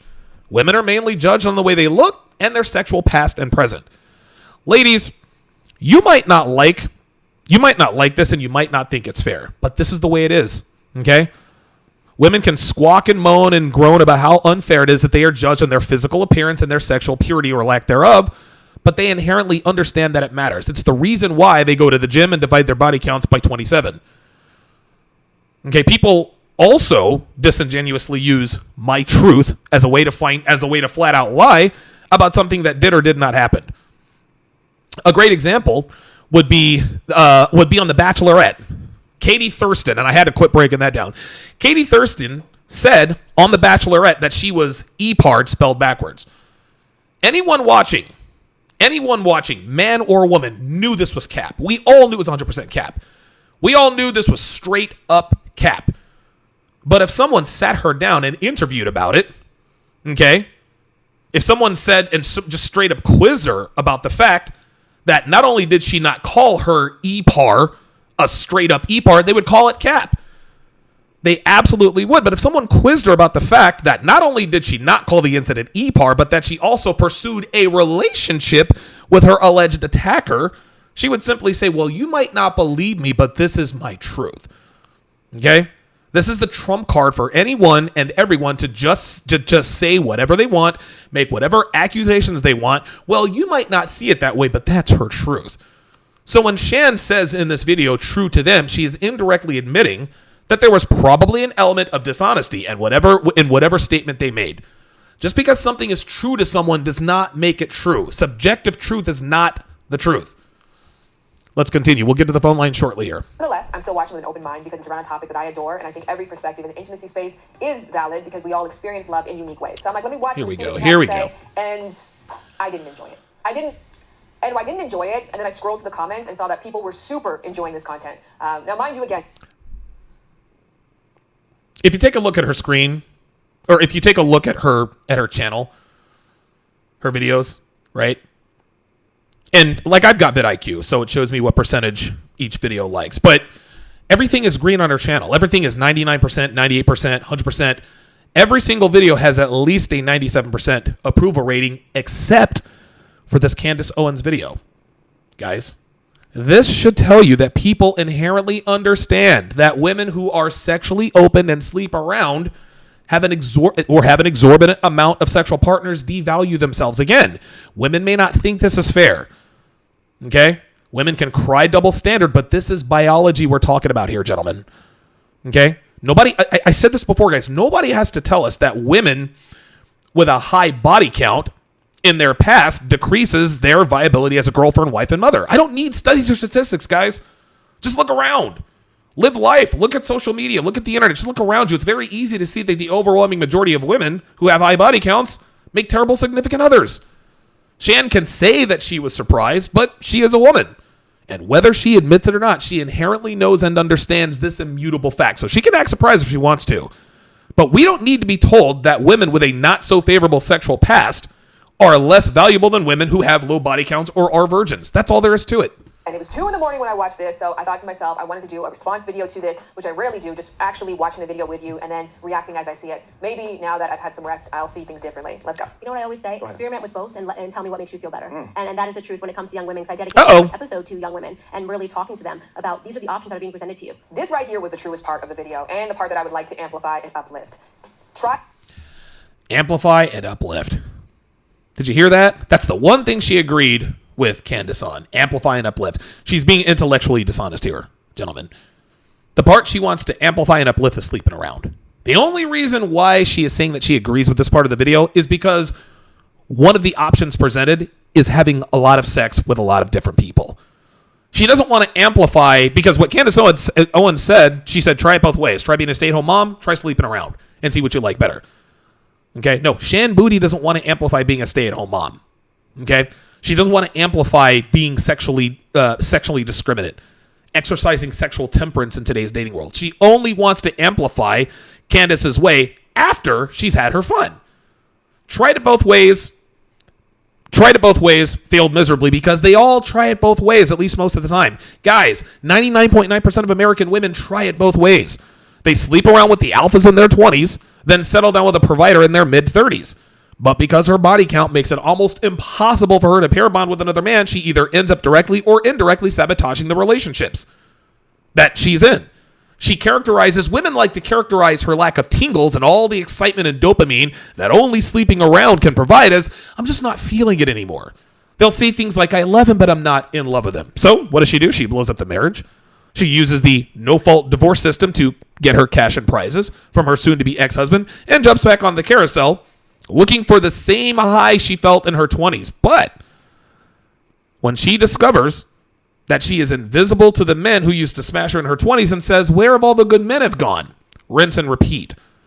Guys, this is the typical dating cycle for American women who try it both ways. Sleeping around has dire consequences for women, mentally, physically, and sometimes even spiritually. Once a woman experiences sleeping around, at some point, she hits the point of no return. So when Shan Boody advises women to try it both ways, she is leading them astray. She's not telling them about the consequences of being sexually open. I wanted to just point that out. Okay. God almighty, this is absolutely a terrible camera. This is a terrible podcast. But we out here. City boys, we up. All right, let me go to the phone lines here. All right, the phone lines are absolutely lit up. 516-387-1987. Let us go to Black Male Media in Camden, New Jersey. Black Male Media, you're on live with Donovan. Go ahead. How you doing, Donovan? I'm doing great, man. Listen, you live in Camden, New Jersey. This means that you don't live far from me at all because I live in Cherry Hill, man. Yeah, I saw that, and I'm like, I'm familiar with Cherry Hill very much so. So I'm like, I'm sure Donovan is not far from me. No, yeah, that's actually pretty cool. What's on your mind, man? So I'll bring up 2 points. One is a question, but I'll start off with this, and I'll make a indirect correlation. Shan Boody is promoting something that we've all seen evidence of being detrimental to marriages and relationships with women. You can see it in the Jada Pinkett and Will Smith relationship. I know everybody's like, oh, you're over talking that, but hear me out. Okay. In the same situation, Jada Pinkett valued her sexual desire for her men, and she said this on her own podcast. And this is what happens when women prioritize their sexual desires with their man or how well he's performing in the bed over true masculinity. A lot of women confuse, peen size and how good he is in bed with masculinity. They're like, if you're not putting it down, I ain't submitting to no man that can't satisfy me in bed, and that is detrimental to relationships. Yes, it is. Second point is more so of a question. So, okay. If women are expecting a guy to be able to over-satisfy them in bed, make them have multiple orgasms, why is it seen in their eyes as an equivalent exchange where we should be paying with our time, resources, energy, and things of that nature? You want a guy that, and the guys that you choose based on their ability to satisfy you sexually. Well, they're giving you multiple orgasms. Why should they also be paying for dates and paying your bills? And listen, Black Male Media, dude, this question hits it right on the head. It is and Myron talks about this all the time. This is why relationships are in this shit. When men and women get together, there is an unspoken agreement that there is a value exchange. A woman provides you with sexual exclusivity. You provide her with exclusive access to your resources, etc. Right? It's one for one. But women don't see it that way. They see it as a value-loaded exchange. In other words, they think that the sexuality that they provide you, something that they have given to many other men before, is more valuable than your resources. That's not a value exchange. That is a value-loaded exchange. But then, just like you said, they take it one step further. Not only do they think that their sexuality is more valuable than your resources, they also want you to be sexually exclusive with them and give them good sex. So let me get this straight. Yeah. So let me get this straight. You want access to my in exchange for the peace leave that you have given to dozens of other men. Now I got to smash you better than all those dozens of other men. I have to share my resources with you, and I've got to make you squirt. This is why relationships are in the shit, man, because women are overvaluing their sexual satisfaction. Well, if a man should sexually satisfy a woman, listen, if a woman doesn't sleep, or if a woman only has sex with one man, that's the best sex she's ever had because she doesn't have anything to compare it to. You cannot miss what you've never had. That is a very good question, man. 100%. Thanks so much, Donovan, for having me, man. I appreciate it. I'll be on again next call. Have a good one. Black Male Media, man, that is unbelievable. We gotta clip that. We got to clip that. Holy cannoli. Let's go to Apollo in Pittsburgh. Apollo, what's going on, brother? How you doing, man? All right, good, Donovan. How you doing, man? Doing real good, man. So you got something on Shan. What's going on? Just thinking about what, you had talked about as far as, what she's saying about essentially giving the green light for women to, hoe around, sleep around. Mm-hmm. While it, sounds good and it's, pump your fist in the air for sexual empowerment on that stuff, like you were saying, the dark side of it is that it puts women on antidepressants or anti-anxiety medicine. And I can speak to it myself, as long as I've been talking to you. One thing I don't think I've mentioned is that how many ladies that I've met, been out with or hooked up with that are on something. Yeah. I mean, because it's, the ones I've talked to you about, I don't want to say it because their name's on YouTube, but she's on something. The other one I talked to, not on anything but crying every weekend. Yes. Behind stuff from her past that she said she destroys relationships. Anyone she gets close to ends up pushing it away. Literally is crying every weekend. Wow. Other ones, they're on, some kind of Xanax or any kind of pill. I'm like, is it 1 in 4 or is it 1 in 2? Yeah, right. That are on something. Because, I've met so many that are, and it's usually, 75% of the time tied behind a, sexually promiscuous past. And now that they're older, reflecting on it, they can't come to grips with it, so they need something to even just sleep at night or get through the day. And given the fact that, guys don't want to, I guess, wife them up or whatnot, now couple that into it, they can't find a relationship. Those are a lot of times they're a basket case. And this is just pushing women to that more and more if they believe in that. Listen, Apollo, that is 100% right. And something that you just said, and we've all heard the statistic, right? 1 in 4 women is on. Oops, sorry about that. 1 in 4 women is on something because of their promiscuous pasts. I would submit to you that you are correct. I think it's definitely a lot higher than 25%. I wouldn't be surprised if it could be 50%, but I think an accurate number is probably 1 in 3 to maybe 3.5 women are on something because of their promiscuous pasts. And are there men who are on antidepressants because of their promiscuous pasts? Absolutely. But the numbers are so much higher for women because women are simply not designed for that. Right, absolutely. And just looking, at my situation, as you said, for men, I looked at me since my divorce. And since, if you want to say I've been 304 and around, I've never been happier. I've been working a lot more, make more money. There you go. Clearly, out here dating, I sleep well at night, and I don't need to take anything, in order to get me to bed. And, looking forward to, continuing to do it. Whereas, like you said, the flip side for ladies is the total opposite. And I see it, with my ex. I see that all the time, like her, how she's a train wreck. Behind it is like, so got divorced. Oh, she's going to go out here and do her thing. And then realize it was a minefield out here. And I laugh and I laugh. Apollo, I think you are the first man in the history of mankind to call yourself a man of 304. Bravo. Hey,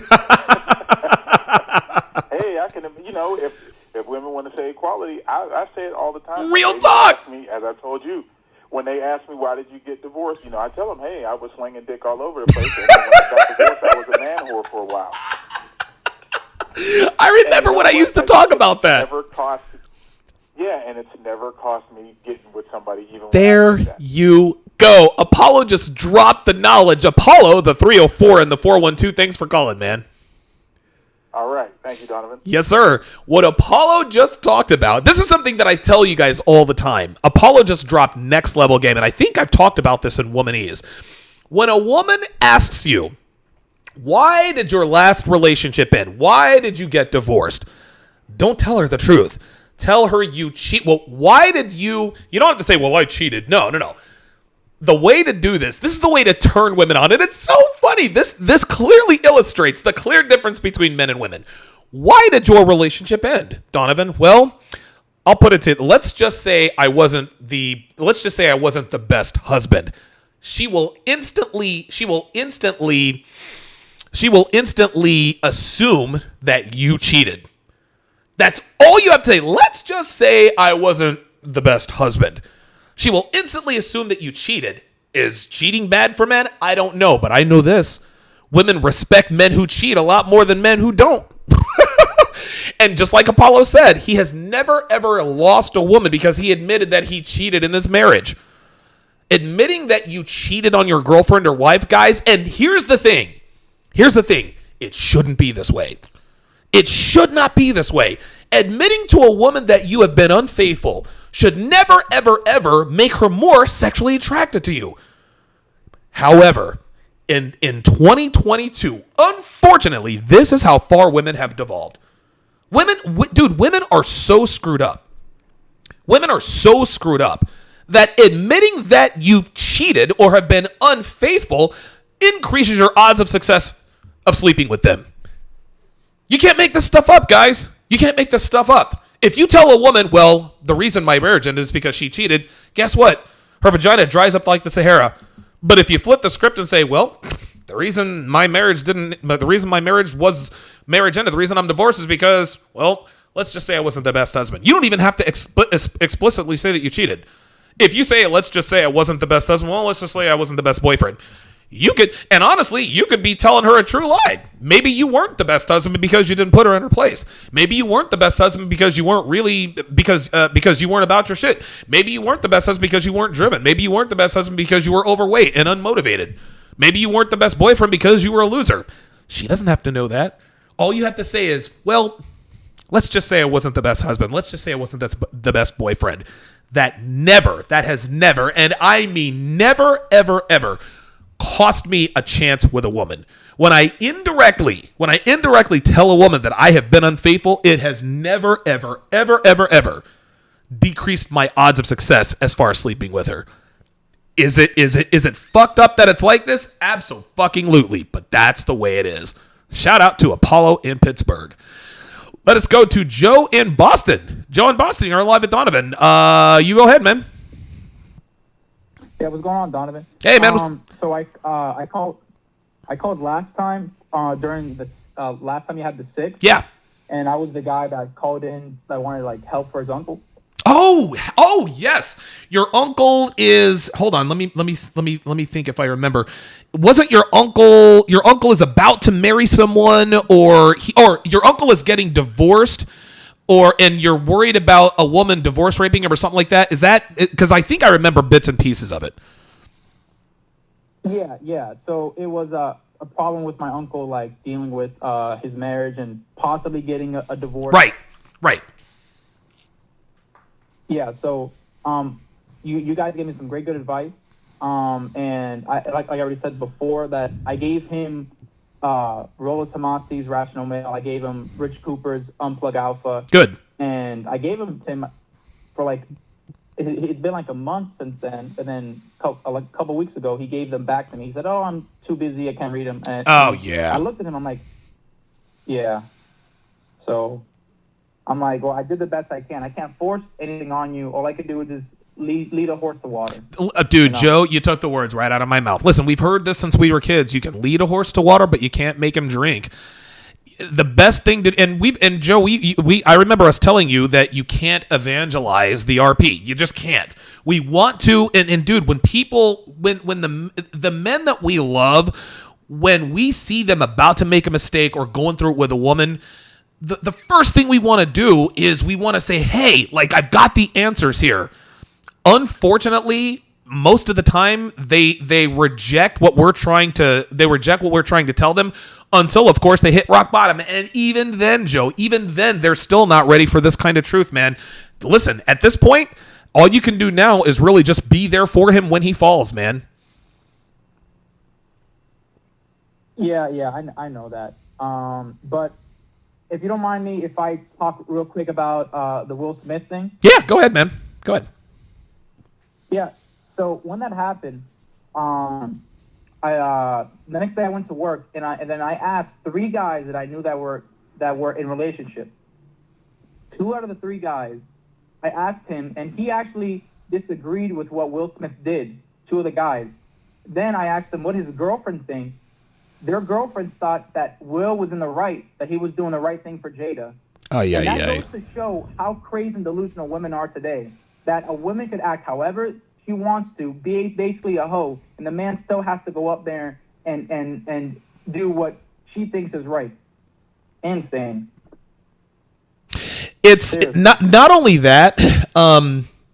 Not only that, it's what women, and I forgot what podcast I heard this on, but it's a damn shame that men have to put themselves in danger to get the right kind of respect from women. You got to put yourself in danger because, dude, I mean, you can't just be walking up slapping people. You just can't do that. Will Smith essentially blew up his career for a 304. He blew up his career for a 304 who never respected him in the first place. Unbelievable. I'll give you the last word, Joe. Yeah, it's crazy. I mean, it's insane. And then the last guy, right? The third guy that I had talked to, he said, and just knowing how this guy was, the previous interactions I had with him, he's pretty badly blue pill, and he told me like, yeah, I would have done that too. Like, yeah, that makes sense. I would have done that. And then I asked him a question. I was like, are you the type of dude to like be okay with your girl stepping out because it's the right thing for her and like she feels like it? And he said, no, I wouldn't do that. And I said, okay. There you go. All right. The way he said it, I'm like, I don't know. Dude, oh my dude, guys are so clueless out here, Joe. It's gonna, yeah, pretty soon. And Rolo talks about this. Like pretty soon, it's gonna be where there's gonna be more cuffs, more loser guys dealing with like these low quality women, and then it's just gonna be the top tier guys. Yep. Dealing with all the 80% of women. That's literally all this is, bro. 10%. Yeah, but that's what's happening now, Joe. That's what's happening right now. Is that, listen, womanism is great for the top 10% of men. It's great for the top 10% of men. That's the only thing that feminism has. Those are the only people that feminism has benefited. The top 10% of men. That's the top 10, 15, 20% of men. It is bad for all the other men and bad for all the other women. Joe in Boston, thank you for chiming in, man. And listen, keep us posted on your uncle, man. Will do, Donovan. Thank you. Awesome. Joe in Boston, appreciate that. Let us go to... give me a second here. Let's go to Hassan in... if I hung up on you, I apologize. Let's go to Hassan in New York. Hassan in New York, you're on Live at Donovan. What's going on, brother? How you doing? Hey, Donovan, I'm good. How are you, man? I'm doing real good, man. I'm chilling here in Miami. Okay, cool. Yeah, I am familiar with Miss Booty. Miss Booty. And when I saw the video between her, the reason why she got so frustrated with Candace Owens, because every word she was saying was cutting her deep. Yep. That's all why she was making all these faces and stopping the video, and then she feels it interject and got to overexplain everything. Because of anything, looking at you, Donovan, and even Kevin, when women say she's on her journey, translation, I've been doing a lot of stuff I shouldn't be doing with no man. Bingo. That's right. That's right. My journey and my testimony and all yes. That. And plus she speaks like she's from like the 60s, man, with all the flower power BS talk, man. Knock it off, man. The funny thing is, Hassan, dude, the funny thing, Hassan, is these sex positive content creators.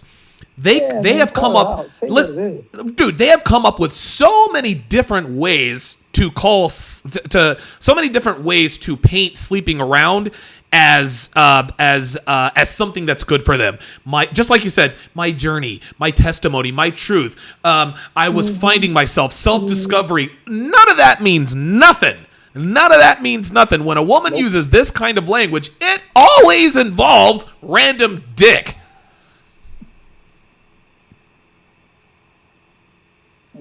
Well, it's just that every time I hear these ladies come on, like these female dating coaches and these female sexuality people, you don't ask the fish to teach you how to catch it. You ask the fishing. You know what I mean? That's right. Every time you still get to talking, I try not to, but I roll my eyes like, come on, why you? I said, Kevin, just zap her and stop playing around, Kevin. Dude. But I understand. I get it. But this was after a while. And the thing about it is, she is messing up women's future, especially these young sisters out here. Oh, yes. Together. Oh, yes. She's messing them up. And she's messing them up to the point where they think. I'm sorry. No, go ahead. She's messing them up. She's just telling them this. What's the word she used? Oh, she just experiment, be free. That's the same nonsense Jada talked about how her grandmother told her how to masturbate when she was 9 years old. So another man, so she Oh wasn't my God, worried dude. about being pleased by no man. Unbelievable. Come on, man. And listen, you're absolutely right. And thanks for the call, Hassan. Hassan is absolutely right. And this is what I pointed out before. Shan Booty is poison, and that's what the title of this podcast is. Shan Booty's poisonous to women, man. Shan Booty is poisonous to women. Dude, the vast majority of women are not like her. The vast majority of women cannot sleep around and end up like she has. And really, the jury is still out on Shan Booty. She's still relatively young. She just had a child. Dude, what's to say that marriage is going to last, right? I hope it does for the kid's sake, but dude, most women who engage in the kind of behaviors that Shan Booty engages in end up miserable. Point blank, period. Most men who engage in the behaviors that I endorsed, all of them, end up more successful. That's the difference. If you do what's hard, your life is great. If you do what's easy, your life is hard. That's the bottom line.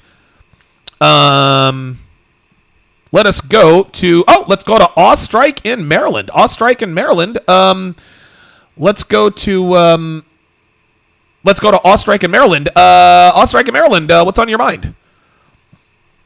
Hey, Donovan, love your show. Thank you.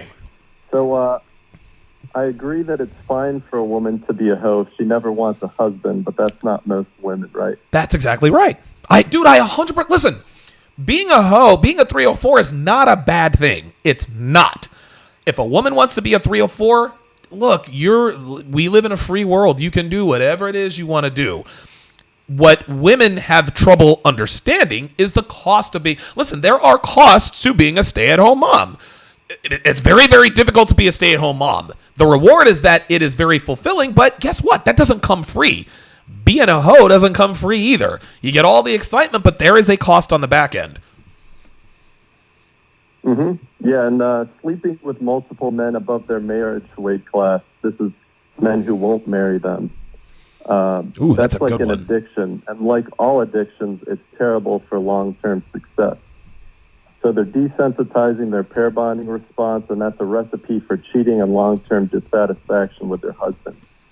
Wow. I like what you just said there, Ostrike. Sleeping with men above their marriage weight class. And this is why, and this is where women, this is a grave mistake that women make. This is a huge mistake that women make. And I say this all the time, is the fact that they mistake sexual interest for relationship interest. Just because a man wants to sleep with you does not mean he wants to commit to you.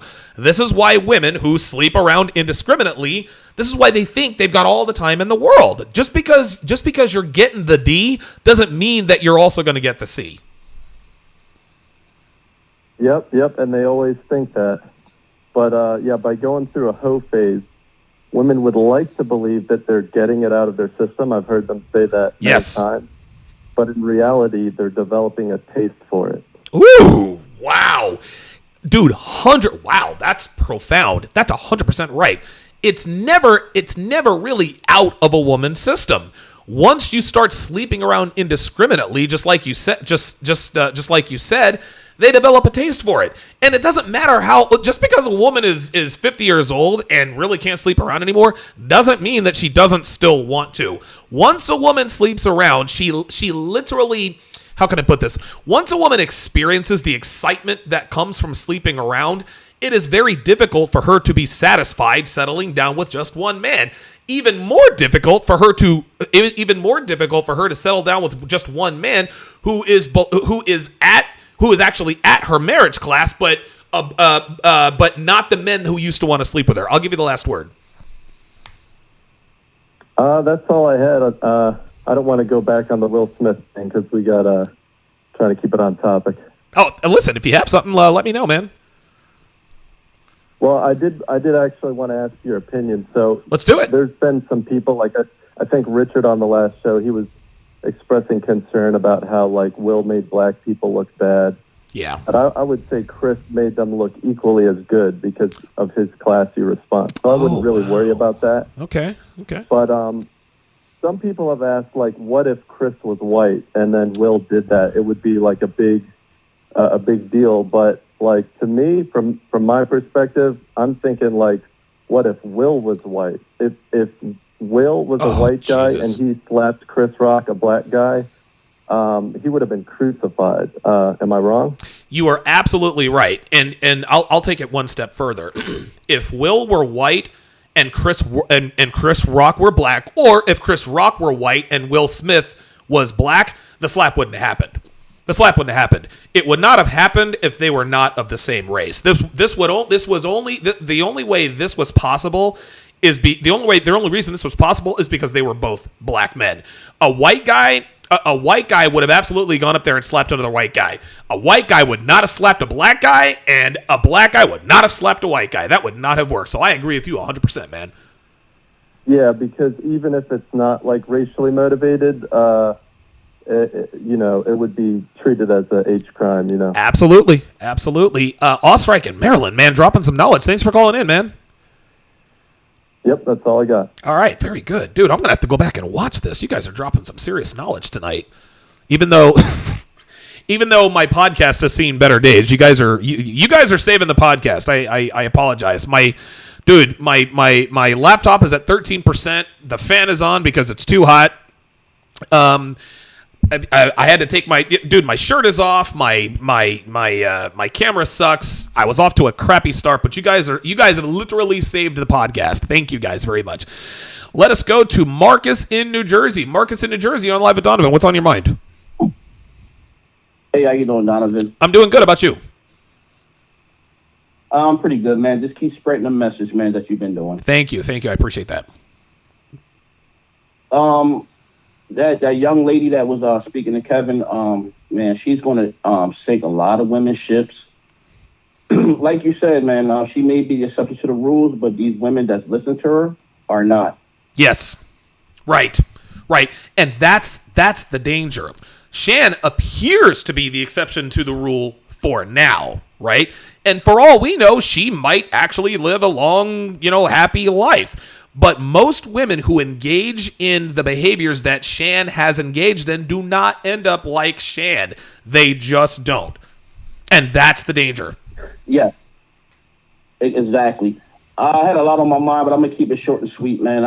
Like I said, I'm the one that made that quote about, it's better to break your heart by leaving. Do my, yes. quote that told me. I'm pretty sure you got it. Absolutely, I'm pretty sure you received that from someone else. But I have another quote. Especially these women, man, because, like I said, they want to justify the 304 role. You may get what you want, but you may not want what you get. Ooh, god damn. Good God. Marcus in New Jersey, thanks for dropping that knowledge. Holy shit. Dude, what is happening? Dude, you guys are making me look bad. I'm the one that's supposed to be dropping the knowledge, not y'all. God damn. Wow. You may get what you want, but you will not get oh my God. All right, last call of the evening. Let's go to Ronnie in Pennsylvania. Ronnie in PA. What's going on, brother? What's on your mind? All right. Hello? Yes, Ronnie. You're on live. Hello? Oh, I'm sorry. Hey, how you doing? Hey, Donovan, I've watched your show actually for a long time. I don't get to catch it all the time, but I just want to say I love your show. Thank you. I think you got your own style of branding, and you might get some criticism from people from other spaces, but you know what? Keep doing what you're doing. You be you, and you're always going to be better off. I appreciate that. Thank you. Because all this colorism crap gets on my nerves. Oh, Jesus what I mean? Christ, man! Oh, like man. You got to be. But what I wanted to say is, first of all, I watched a little bit of that Shambooty video interview with Kevin. She's a feminist at the end of the day. Oh, yes. And as soon as I started listening to her talk, and I said, you know what? I said, you have to take what this girl says. As a matter of fact, don't listen to her at all. No. Because the advice that she's giving is going to make a lot of women fail. That's right. Okay? Because no matter how much programming and engineering they try to, all this psychological and social engineering they do, people who are biological imperatives are not going to go along with that. That's There's right. going to be cognitive dissonance going to come out of that, but they swear that they can find some way to mix it and cook it in a pot like gumbo, and I'm going to make it come out to be this. And you know what? It's not going to happen. And there's going to be a lot of miserable women that's they're getting sold a bad set of goods. Yes. And she can sit there, she can intellectualize it, she can, engage in intellectual masturbation all she wants to, but at the end of the day, it's going to be a fail. It's going to be a complete fail. So, I would say that she's actually, when they want to talk about toxic, I would say that her ideology is massively toxic. Absolutely. Because a lot of women are not going to go around here and get on. She's basically preaching to women they can get on a carousel. Yep. And guys should just be okay with That's that. right. And they should be secure enough. Secure. Whenever they want to say, well, he should be secure enough. In other words, what they're saying, quote unquote, is he should be okay with me being on a carousel and being ran through, and then maybe going places, and then being in a room with 5 guys who freaking poke me. Like, no. That's a guy who doesn't have much self-respect. They just completely try to flip it on his head, is what they do. Dude. The woman's got to be selective enough, knowing that she's giving her body to a guy, to at least know that the guy she's sleeping with is worthy of, laying down with. But right. That's not their mindset. Their mindset is get what you can. That's right. And there's no apologies. But that's nonsense. But I wanted to say something real quick about the Will Smith. I know that's a big topic right now. No, it's okay. Go ahead, man. Yeah, thanks, man. First of all, Will has a lot of issues. And you know what? He's one of those type of people, no matter how successful he is in acting or his career, he's failing in the relationship, and that's like something he can't accept. It's like he's going to continue to take this thing right off the cliff no matter what the situation is, because it's like he can't accept, listen, this relationship's not going to work. It hasn't been working in years, Will. You've been embarrassing yourself. You allowed yourself to be humiliated, emasculated, and torn down spiritually. For what? For what? I mean, dude, you got your fucking son wearing dresses. Your daughter's talking about wanting to have a love triangle. Your daughter's writing letters to Tupac at 11 saying, could you come back? And I mean, no respect. Dude. No respect. You're the breadwinner of that family. They wouldn't have Jada, and none of your kids and her mother would not have anything that they got if it wasn't for you. And you get treated like a piece of crap. You allow yourself to be treated like a piece of crap. And you got these sisters in there talking about, good on Will for doing this crap. No, what Will did was a simp cuck move. And you know what? It's a bad example. And you know what? To be honest with you, and I know people's going to say this harsh, the best thing they could do is take that Oscar away from Will. Because you know what? This sets a bad precedent. Yes, it for does. Everybody, especially black men. Because what it says to, I want to say, you see what Will did, he's a multi-million-dollar guy, and he went up and he defended his woman for a joke that wasn't even that bad.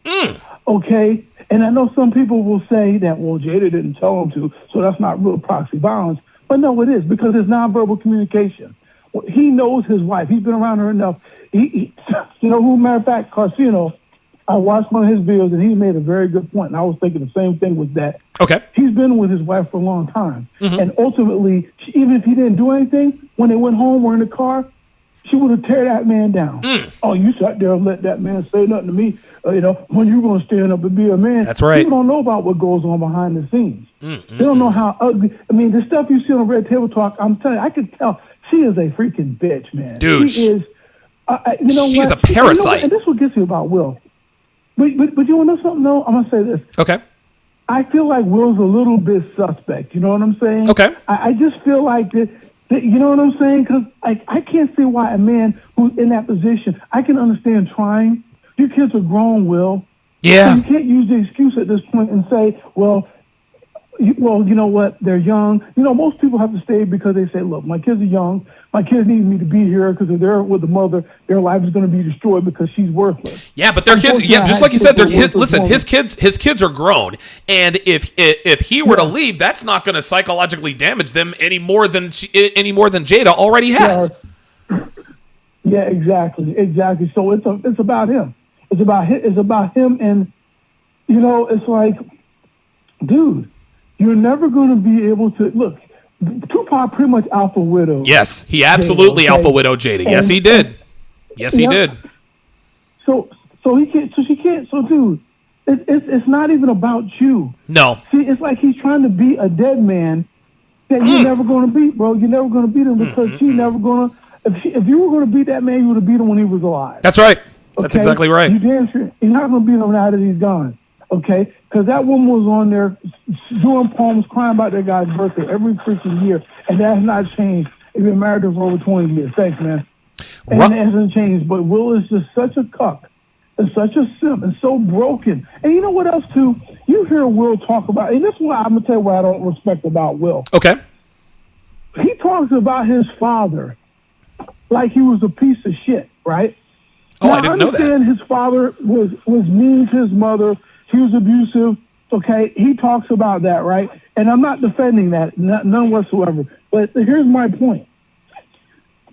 Will's father always supported Will in everything he did. That's right. He's always supported Will, despite of how his relationship was with his mother. That's right. He always supported his son in everything he did. So you don't have to like your father the way he treated your mother. But when Will talks about how his dad was in a wheelchair, and in his heart he almost felt like he wanted to just push him off because of how he treated his mother. Right. Will. But if you do that, what you know what you're saying in essence is that you have no gratitude for the support of that your father gave you. That's right. You don't have to love what he did to your mother, but you got to love that man for the fact that he still supported his son. You got to give him that much. Absolutely. Like Will. And you know what? And you know what I think? I think that's part of his problem.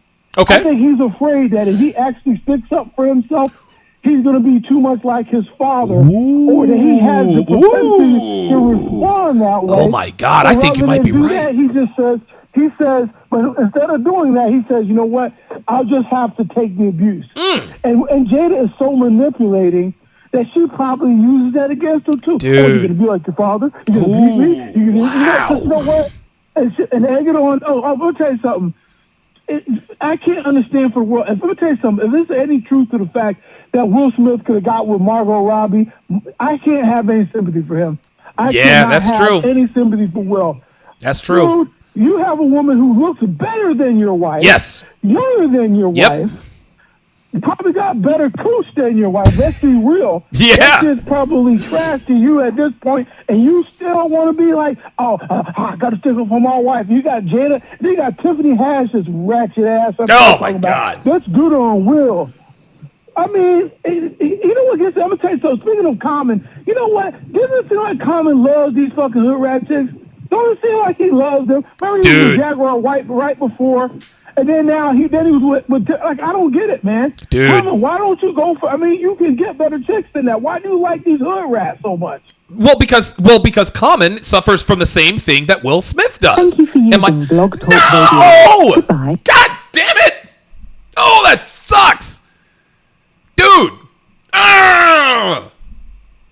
Dude! That was, dude, Ronnie is the caller of the year! Listen, I'm giving Ronnie a Don DeMarco, man. Holy moly. Ronnie and PA, damn. Dude, Ronnie was dropping bars. He was dropping bars, man. Because, dude, what he just said, a couple of quick things to acknowledge here. Number one, I don't know that a lot of people know this, but for those who don't know this, Willow Smith, daughter of Will and Jada, wrote Tupac wrote a dead man a letter asking him to please come back. Will Smith has been, and the only reason why his biological daughter would write a letter to a dead man wishing for him to come back is because her mother speaks about him that way.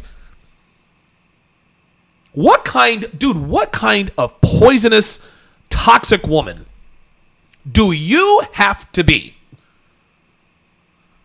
to influence your daughter so much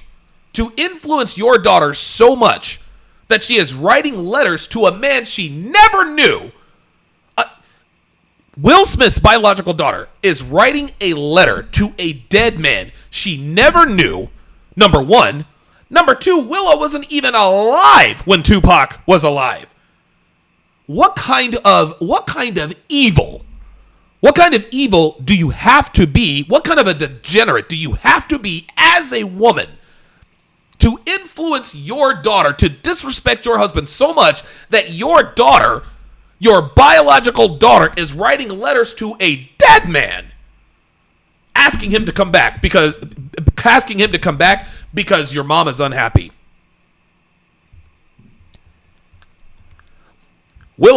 Dude, it's over for Jada. I think Jada knows it's over for her. Jada knows it's over for her, and this is why Jada is just burning everything to the ground. Jada Pinkett will never, ever, ever be in a relationship of consequence.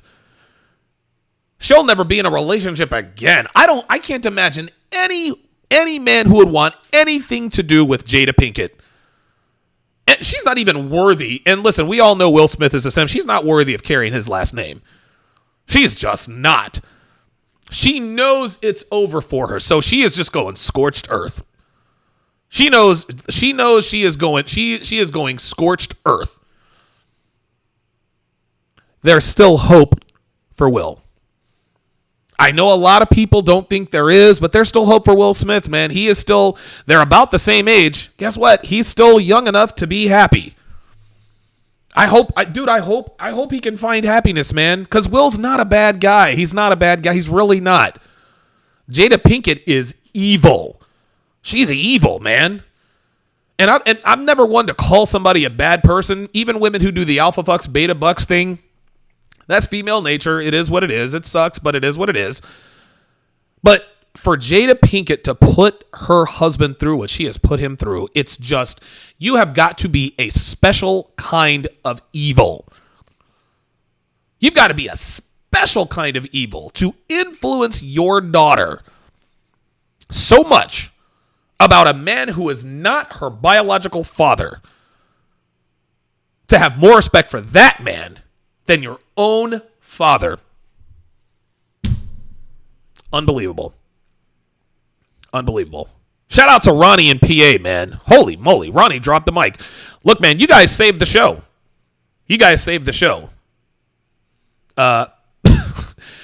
Dude, I'm on my game 99.9% of the time. You guys know my production is airtight. Nothing is an accident on my show.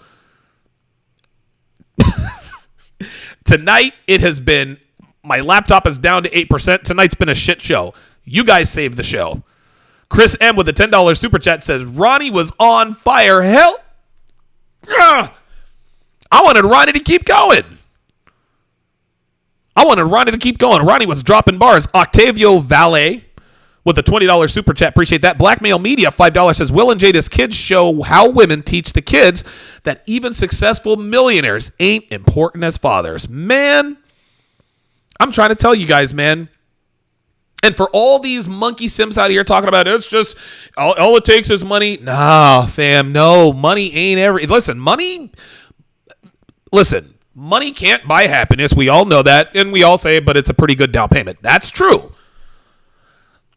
But Will Smith he meets all of the metrics. He meets all of the metrics that comes with being an apex alpha male.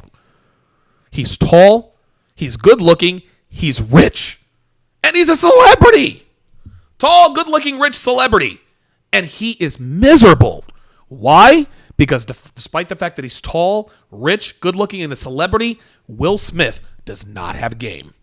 He doesn't have game. And it's just shorthand. It's just shorthand for a man who understands female nature and acts accordingly. That's all it is. It doesn't mean you're playing games, okay? Game is just a placeholder term for a man who understands female nature and acts accordingly. That's it. Will Smith has no game. That's why this man who's worth almost $500 million is miserable. He even said it on one of the table talks. He was suicidal at one point. You're the Fresh Prince of Bel-Air. Why in the world are you thinking about deleting yourself? Because you do not have game. Game trumps all, guys. Game trumps all. Dude, there are some men out here. They're not rich, they're not good looking, they're not tall, and they're not a celebrity. They are living lives of unapologetic dominance, and they wouldn't trade places with Will Smith tomorrow if their life depended on it. They wouldn't do it. They would not do it. Desmond Montgomery, $10 says, I said it on another video. Jada couldn't compete with Will, so she is willing to destroy this man until she gets above him success-wise. She didn't even want to take the man's last name. Unbelievable. Unbelievable. Yeah, Oliver Twisticle says Will can pull as much tail as Leonardo. Exactly. Will Smith could be up to his eyeballs. He could be up to his eyeballs in women half his age who have twice the character as his wife. Unbelievable. Guys, I absolutely hate that I have to end this podcast because this is a fantastic discussion. But my laptop is at 7%. I have no idea why. But the national championship game has started, and so I am going to. I'm going to retreat. I'm gonna have to take a handful of Advil PM because I took a freaking 3-hour nap in the middle of the day. And you guys know I'm high octane as it is. My sincerest thanks. Hold on. My sincerest thanks to all of you guys for being patient. This was production-wise, this is probably the worst podcast I've ever done. This is the worst podcast I've ever done, production-wise. Content-wise, you guys dropped the hot fire, man. You guys really did. This was a great discussion. I thank all of you guys for tuning in. Like I said at the top of the broadcast, I've locked down the venue for the CME, but a good problem that I'm having is that ticket sales are blowing away expectations. They're blowing away projections.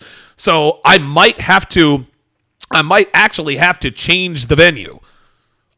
The venue that I have is if ticket sales continue like they are, the venue that I have, it's not going to suffice. It's just not. Good problem to have, but it is still a problem nonetheless. We will work on these things behind the scenes. But thank you guys. Thank all of you for tuning in. Thank you for saving my ass. Thank you for saving the podcast. And I will see you guys. I'm back in Philly tomorrow. There's not going to be a podcast tomorrow because because by the time I land tomorrow, it's time to go to bowling league. But I will see you guys all on Wednesday. I'm still not completely awake yet.